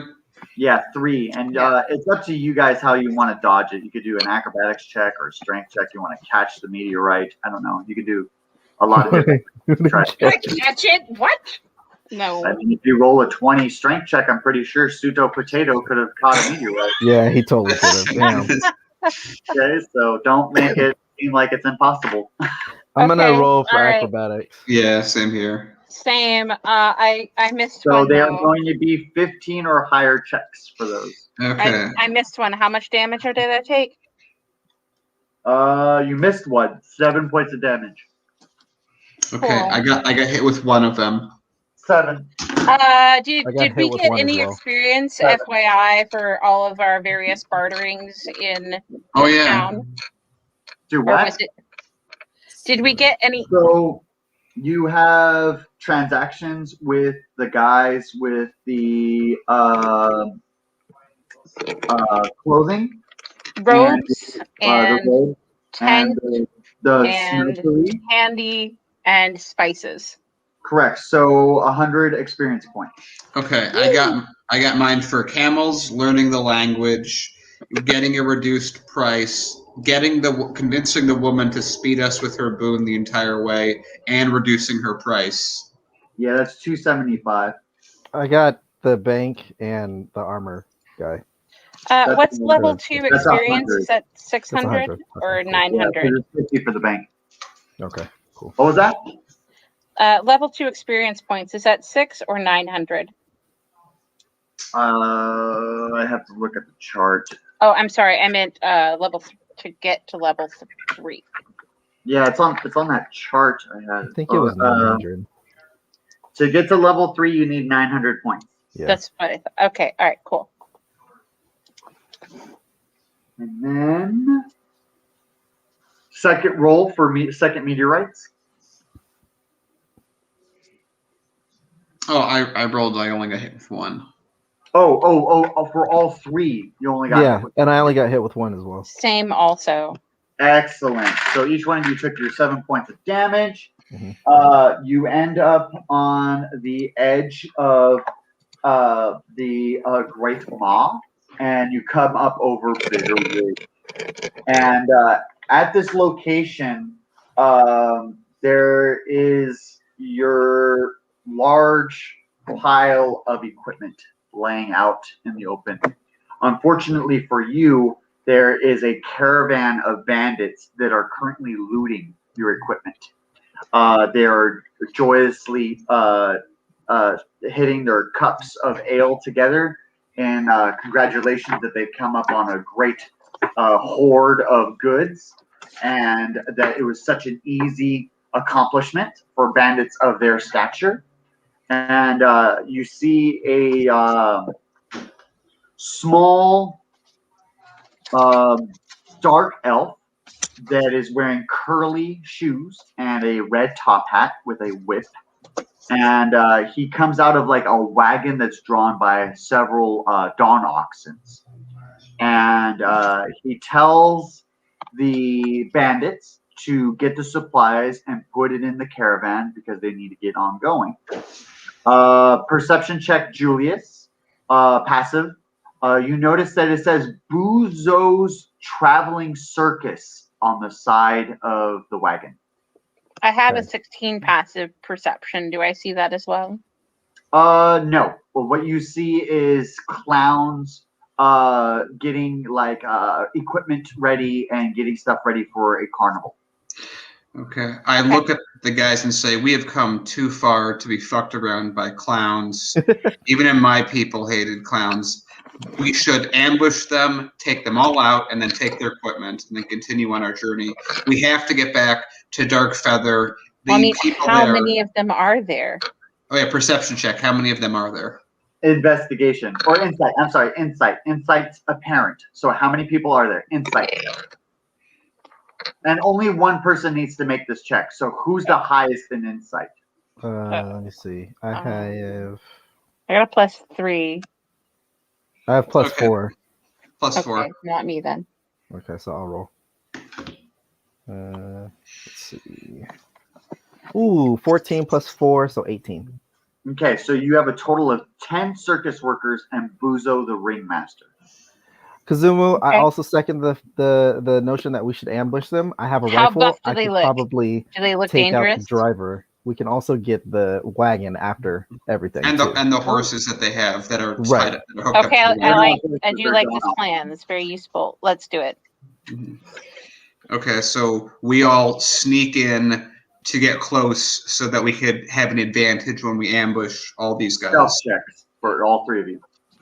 Okay. I should have cast invisibility. Damn. Meditate and then cast invisibility. Yeah, I should have waited 30. Oh, well, we 15. couldn't have waited. 15. So you find a barrel full of gag noses that you can hide behind.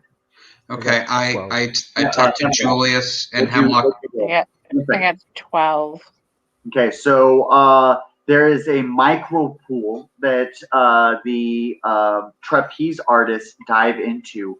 You dive into it to hide from getting caught. Julius. 12. A micro pool? Well, you see a empty lion's cage, and it has a little bit of a hay pile on the side. There's two gentlemen that come around the corner. You quickly dive into the hay pile. Okay. I wait for all the circus clowns and everyone to gather in one place, and then I use chain lightning. They're not really in one place. They're all facilitating different jobs and different tasks, orchestrating the movement of the circus to its new location. Okay, I see something. Okay. Can I get a perception on what physically they have with us? Sure. I cast fog cloud. Okay.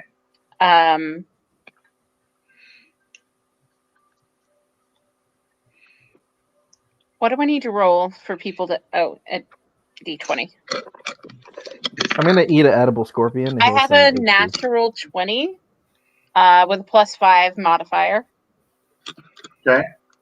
So, what are you doing with the cloud? The fog cloud is toxic, Okay. and it sweeps across the caravan, doing 1d6 damage. For everybody. It's an area effect.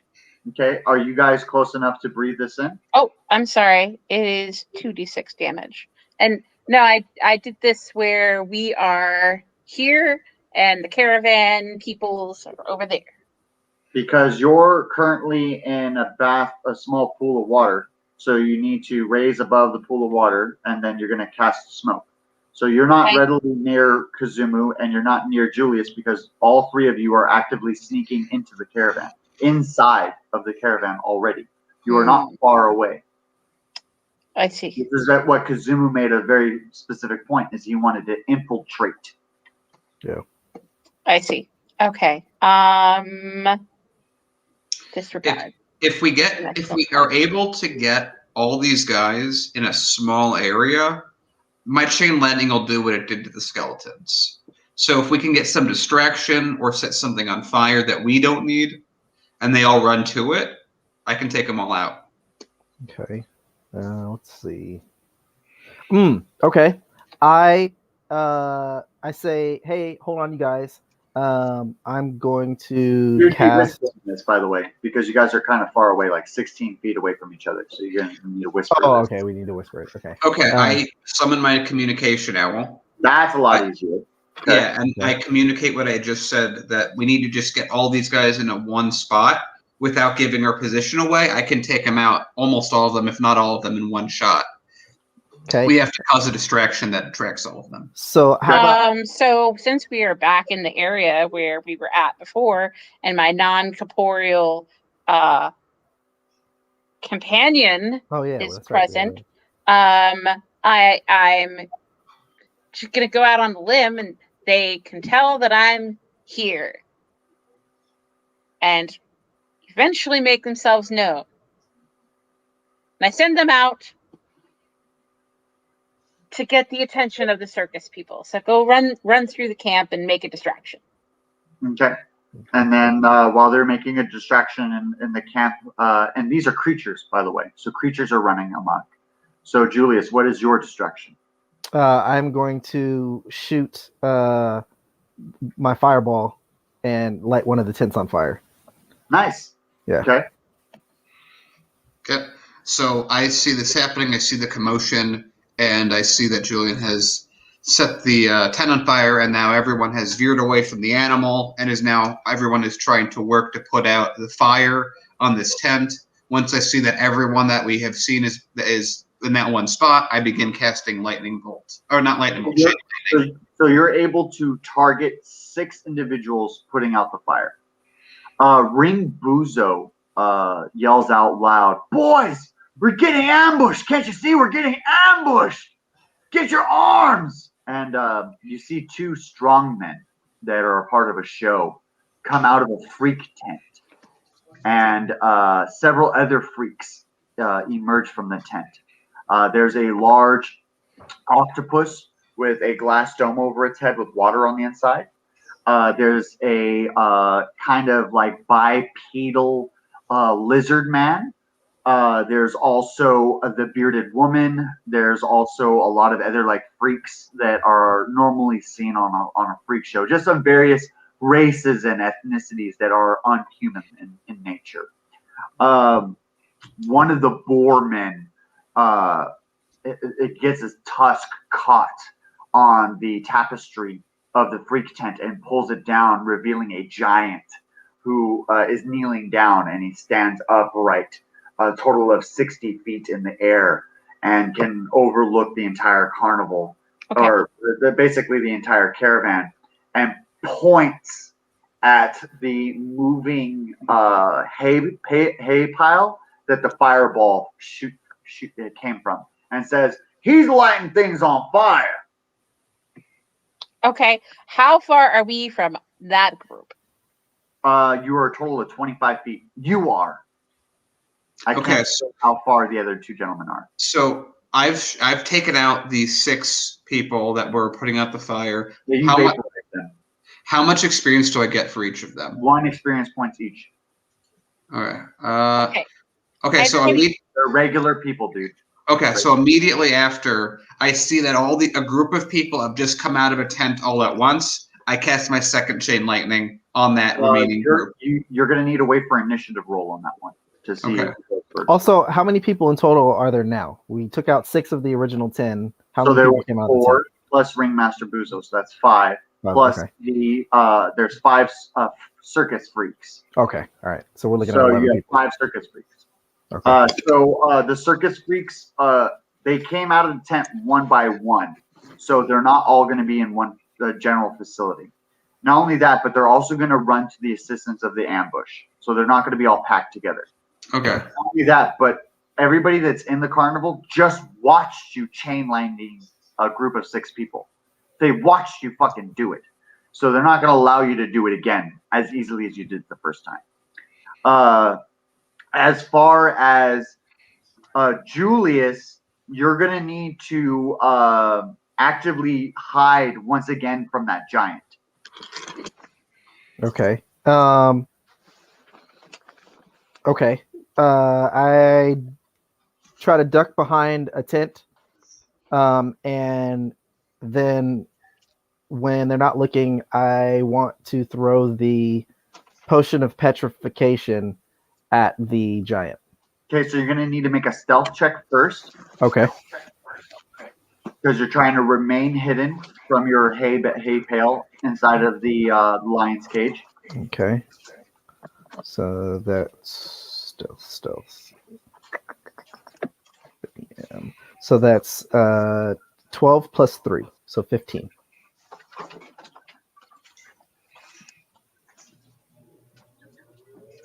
I can't hear you. You're on mute. Yeah. Describe how you get to your new location. I took a ninja class in my martial arts dojo, and I didn't get a super high score, but I got a passing grade, and I sneakily ninja my way behind the tent to where I Okay. have an advantage of throwing the potion. Yeah, when you get to the behind the tent, you gain advantage. Oh, Okay. right. Okay. So now that you used your movement, gain advantage, you're now going to use your attack during your turn. So you're going to use your attack to throw the potion. Mhm. So you need an accuracy check. He has Okay. a 15 AC. Okay. So let's see. Accuracy. 17. Let's go. Excellent. So you hit him with the petrification, and it splashes on his chest and he becomes solid stone for 24 hours. Yes. Did what, Zumu, 24 hours? you're going to the giant was petrified. Say it Turns again. its own. Is it lagging on my portion? Yeah, it's choppy. Yeah. How about now? Better? I think so. And how about now? No, you're still in and out. Can you hear me now? Yeah, I can hear you, Hemlock. Yeah, we're No, I'm How about I'm now? mocking old commercials. Oh, got it. So the giant is petrified into solid stone for 24 hours. Mhm. Okay. I communicate to everyone that we should save the giant for last. Let's get all these other people. I then focus on the carnival leader, the elf that you were mentioning earlier. Yeah, so And- Ringmaster Buzo is whipping the oxen and is getting a head start in front of you guys. And unfortunately for you, it's his wagon that has all of your guys' equipment. And Okay. he has a total of, I'll tell you how many feet head start. 70. He has a 70-foot head start. Okay. Give me a I- second. I'm gonna need to put something in the oven, and then I want to address that. Yeah. Okay. I take one of my javelins and I throw it at the wheel of the cart so that it stops. It's within range. I have enough range to throw 2 javelins. Nice. So you're going to make an accuracy check for both javelins. You're going to need to make an 18 or higher to hit the wheel.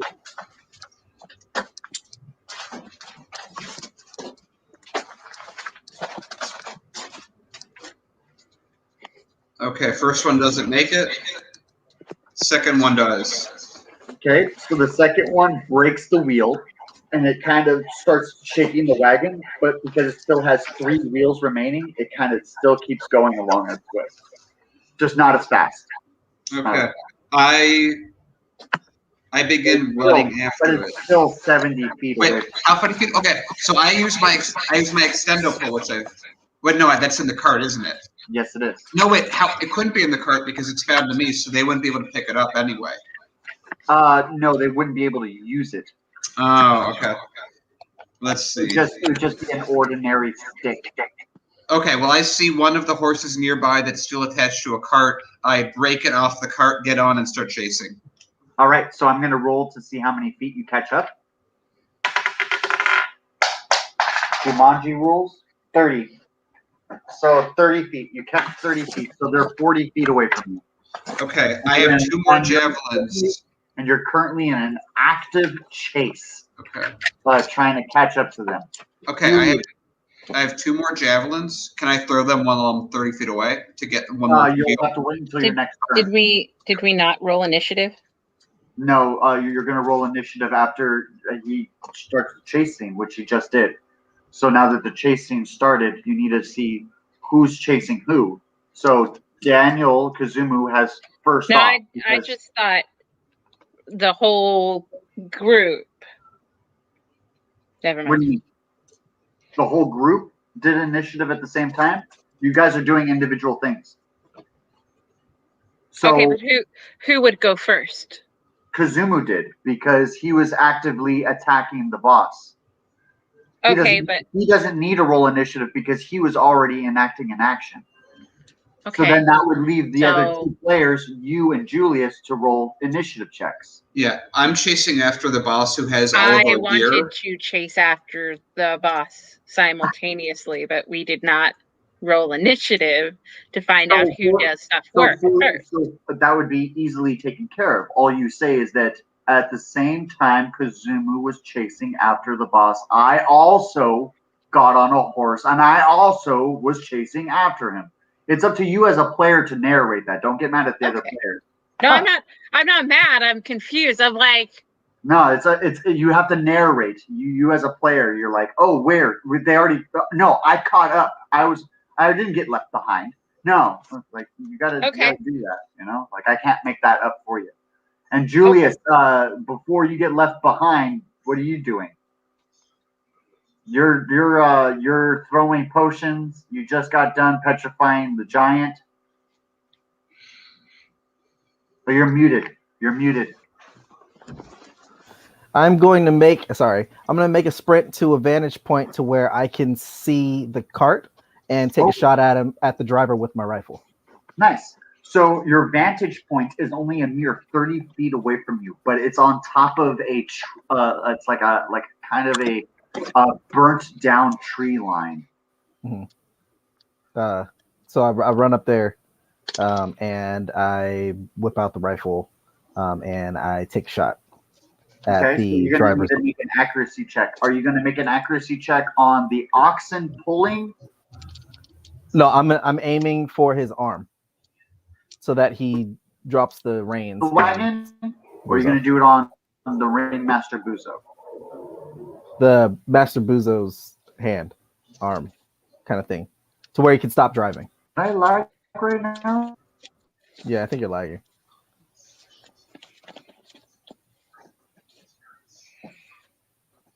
Gone. I'm lagging? Yeah.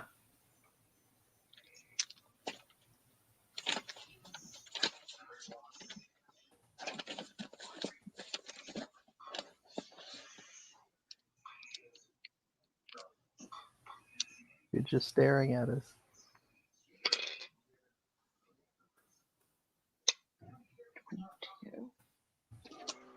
All right. So you're aiming for what? I'm trying to aim for his hands so that he drops the reins and the cart veers off. Oh wow! So you're gonna that's even harder. So AC 20. Oh, okay. You're basically a sniper. I don't want to hit the horse though, because then okay, I'm gonna try and hit one of the horses instead. Oxes? Yeah, oxes, yeah. Okay, so the oxens have a much lower AC. They have an AC of 12. Okay, yeah, we're gonna go for that. Something that's if you successful. kill the oxen, who's gonna pull the wagon? I'm just saying. We stole the horses and we hit the camels. Yeah. There we go. Okay. 19. I should have rolled for the other thing. Damn it. So you hit the oxen. Okay, so you're gonna roll for damage. Yeah. Okay, let's see. The oxen has 25 health points. Okay. And with my rifle, I get 3d6s, right? Or 3d8s. No. It's 3d10s for the rifle. So 24. Okay, so it's got 1 health point left.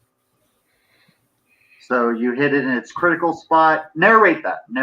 Okay, yeah. I take the shot. I hit it in its critical spot. It's not dead, but it's slowing down more than it's slowing down slowly. It only has 1 health point left, so you literally put it into like death mode. So you gotta narrate that a little bit better. Oh, okay. So I hit it, and one of his legs falls off, and he's like slowly is trying to still run, but he's crawling, and there's blood gushing out, and it's getting all over Bozo and all over the wagon, and the sand is stained red. So he's going to slow down, allowing Kazumu to catch up. I'm going to roll for how much Kazumu caught up for right now. 20. So the caravan is now 20 paces away from you, Kazumu. Okay. Question: do we know how much health the boss has? You do not know that. Okay. My character gets the horse to speed up, and I jump in the back of the open wagon so that I'm behind Bozo, but I'm in the wagon right now. And if I'm able to, I'd like to cast Midas Touch on Bozo. Okay, so you do have enough damage to do Midas Touch on Bozo. Okay. Unfortunately, above his name, there's a golden letters that say NPC.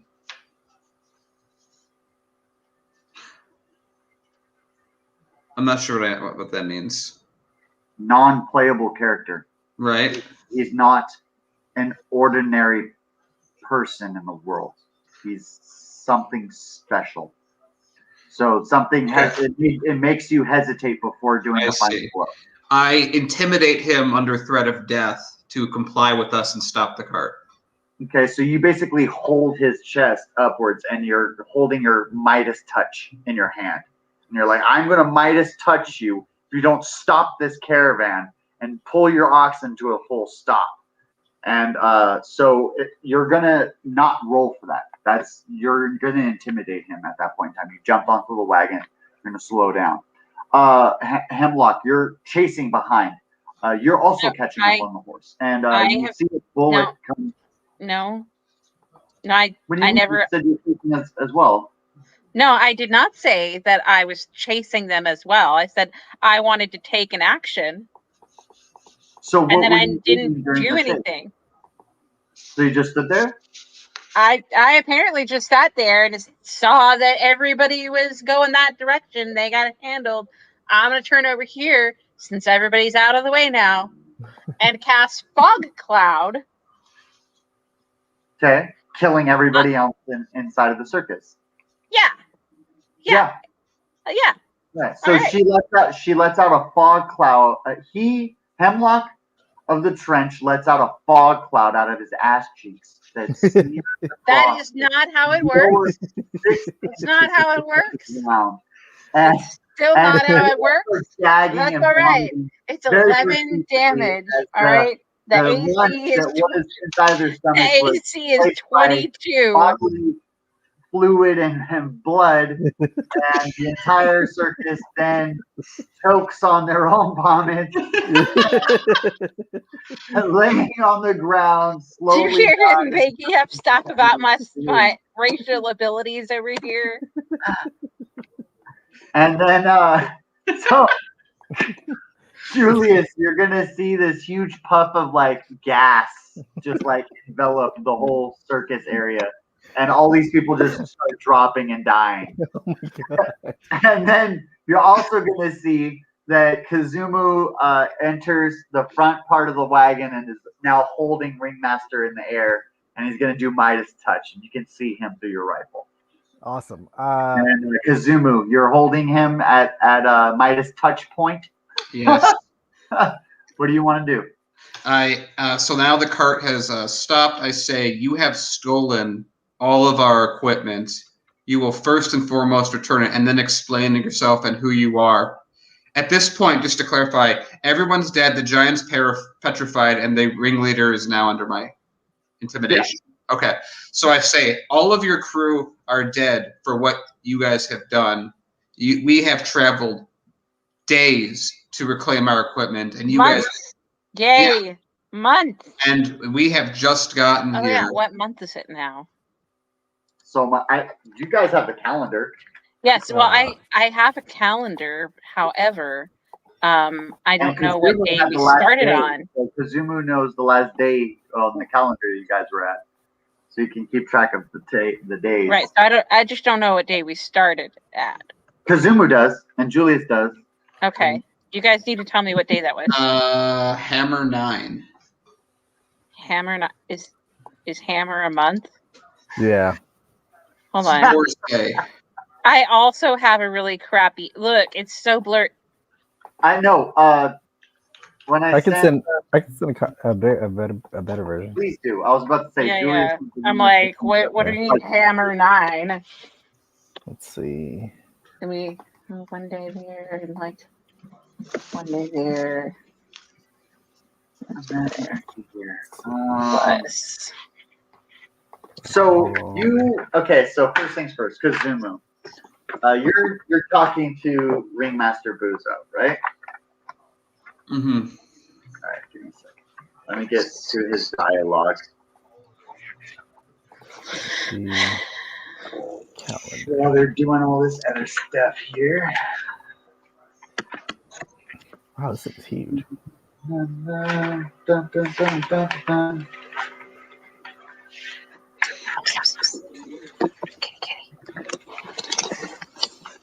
Okay, so that's already done. Did all I sent that. the calendar as a reply to the group, Ariana. That's all done. The Hemlock. The calendar, Hemlock. Via email? Yeah, it's in. I sent a reply to the D&D invite. There you go. Okay. Let's just go over here. Because it is so much easier. All right, here we go. Okay, so he has a serrated whip, a red feathered hat, golden turquoise whistle, and he wears like this ringmaster's outfit with all red, and like it's oversized for his stature. So he's a really short guy, but he's wearing like a tall guy's uniform. So it like drapes on the floor, and he's got like little curves.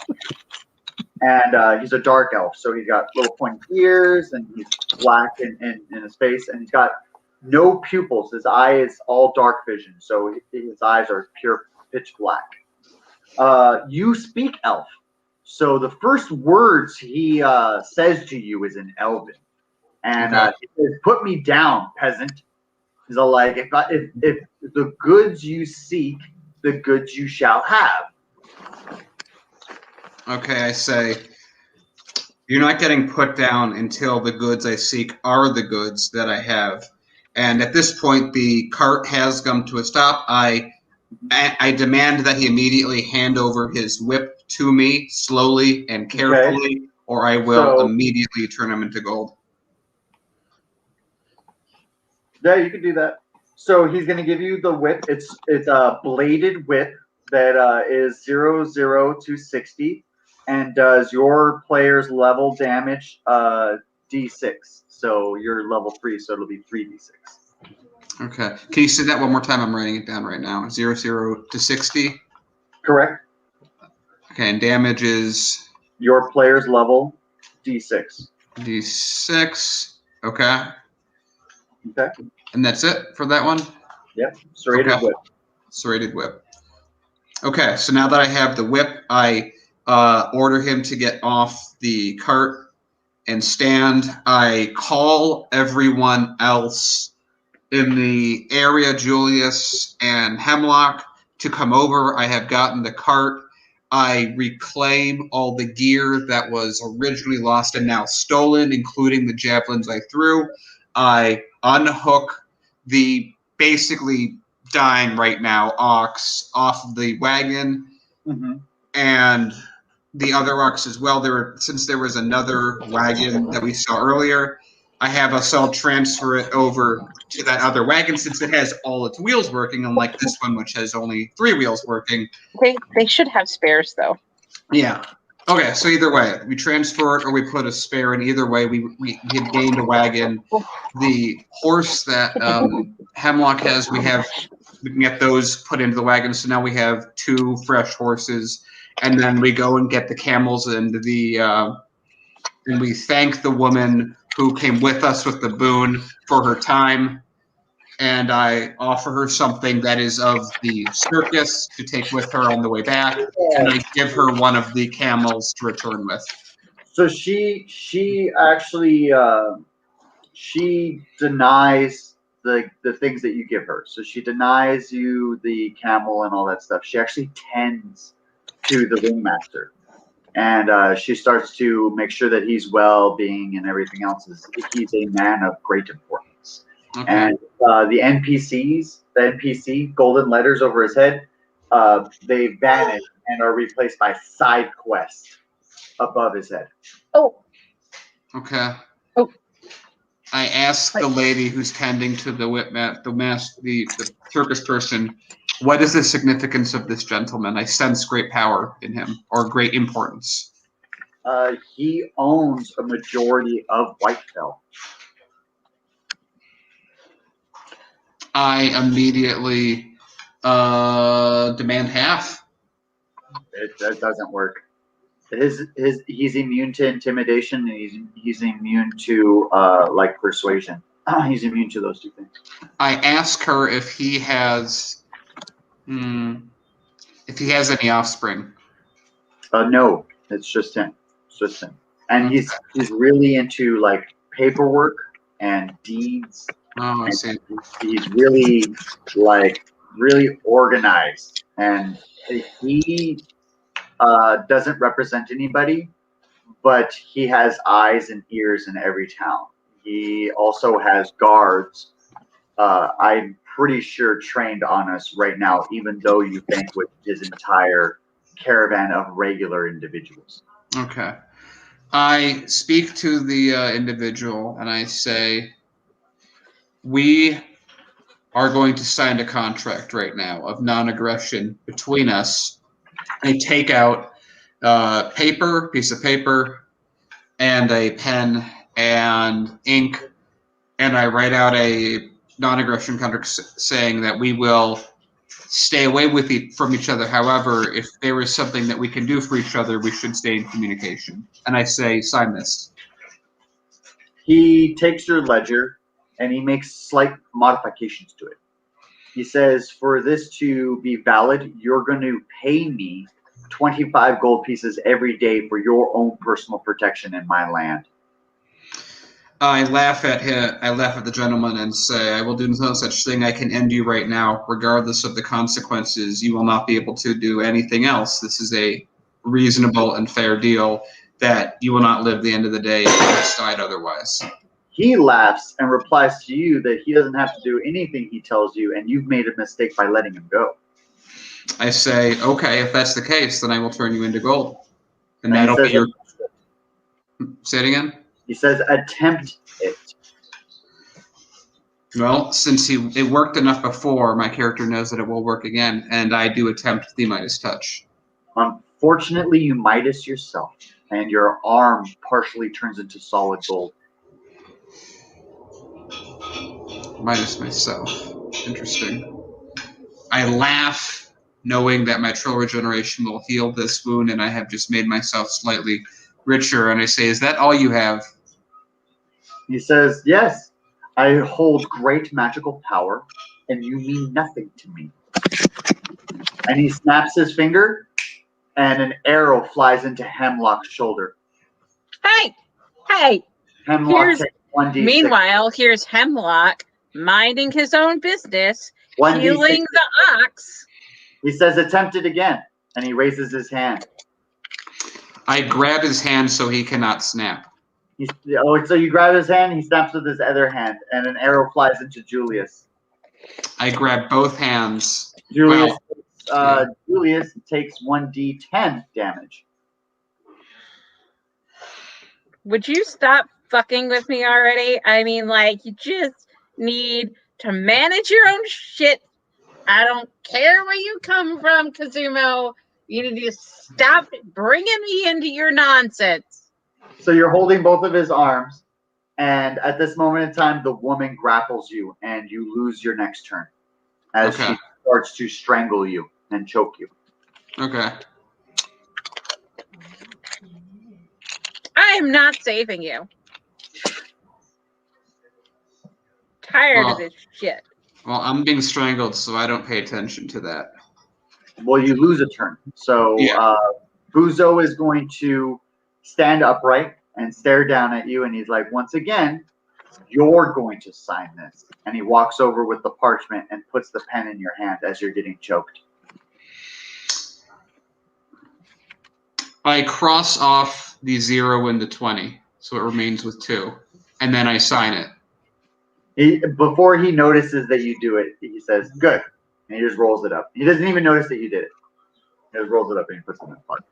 And then he walks off, and he doesn't even take the caravan. He doesn't. He takes out a small blade, and he cuts off the small connector frame to the one ox. And he takes a small bag that was in the front seat, and he whistles at the woman, and she gets onto the backside of the ox, and they both ride off into the distance. And the caravan vehicle is still maintained right there. Your perception check reveals that it's a machine that is actually a stage. It's a mobile wagon, but can be transformed into a large amphitheater that opens up into a stage that allows all of the circus people to do stuff onto. And it's like a transforming mechanism. It uses ropes and levers and stuff, and then it becomes back into a wagon. Cool. Okay, I look back at everyone and say, well, we got all our stuff back, plus we got a wagon and some horses now. I'd say that turned out better than expected. Yes. And Agreed. And so all of you guys kind of give each other some high fives. And then, I'm not giving nobody any fucking high fives. Don't touch me. My shoulder hurts, and this is all your fault. Oh yeah, I'm bleeding. Oh! I eat one of my pounds of dried scorpion to replenish HP. Oh yeah, thank you for okay, so reminding me. you pull the arrow out, and then you just eat a scorpion, and it heals you up. There you go. And then yeah, that's where we're going to conclude today's session. We said 12 to 2, so 12 to 2. Yes. 10 to 2. Your time. Yes, there we go. All right. And yeah, so this is excellent. We did 4 hours and 20 minutes. Look at that, 4:20. We did really good. Perfect. And we'll just conclude next week's story from your great success in reclaiming all of your stuff and gaining all of this new stuff. And don't forget to give your guys 750 experience points for completing this interaction with Buzo. Awesome. So I'm going to say the last thing that happens before we end out is just you can see Kazumo just caressing his 200-foot extendo pole. Ah, you're back. It's good to see you again. Yes. So, like I said, you're going to start off from your glorious victory. You're gathering all of your stuff. This entire time, the people of the town of Darkfeather have been suffering horribly. So we'll see where that wonderful adventure starts off next time. Yeah. But so right now you're in Bitter Ridge. So Bitter Ridge is up at the top right-hand corner, right up here, and you're gonna need to make your way down to town of Darkfeather, which is across the ocean. So you're gonna have to find a boat of some sort to make it across. Awesome. Super. Okay. So next time, let me get Julius in here. There you go. So the next time you guys come in, I suggest that your main priority be either to explore Bitter Ridge to a greater extent, log some, craft a boat, and then set sail for the town of Darkfeather to defeat the boss and save the people and I could just swim. the destroyed town. Real quick question before we go. My arm that's made of gold, how much does it weigh? It's going to weigh 10 pounds. Thank you. And it's from your elbow forward. And then Hemlock, you were saying something about pollution that you wanted to do? No, I said I could just swim. Oh, nice. Yeah. I guess he will. Screw you guys. You guys will be screwed. So, yeah. Yeah, well, I'll have to see. I'll have to figure out what I'm carrying and not carrying. And yeah, once you divvy. Oh, do you want to take this opportunity to just declare that you guys grabbed all of your original equipment back? Oh yeah, I already declared that. And my javelins. We grabbed our equipment, and sure. I look around the various wagons and grounds for debris. Okay, stuff so that's we can actually start that at the next session. So the next session, that's where your character will start off. Is you're still inside of the circus itself, and you're surrounded by dead bodies. You know, like you set off a gas, so all those people are dead. Julius, you're going to start off being up on the ridge side from the sniper position, so you were able to see everybody, and that's where you're going to start off. And Kazumu, you just gave everybody their stuff, and now you're kind of just facilitating what this wagon is and what it does. And then your guys' plan will start from there. And we're going to start off next week, Saturday at 10 a.m. to 2 p.m. And thank you guys for coming in. Shout out to Daniel Lepker and Ashton Zacharias and Ayana and everybody for coming in for D&D today. And see you next time. Adios. See ya.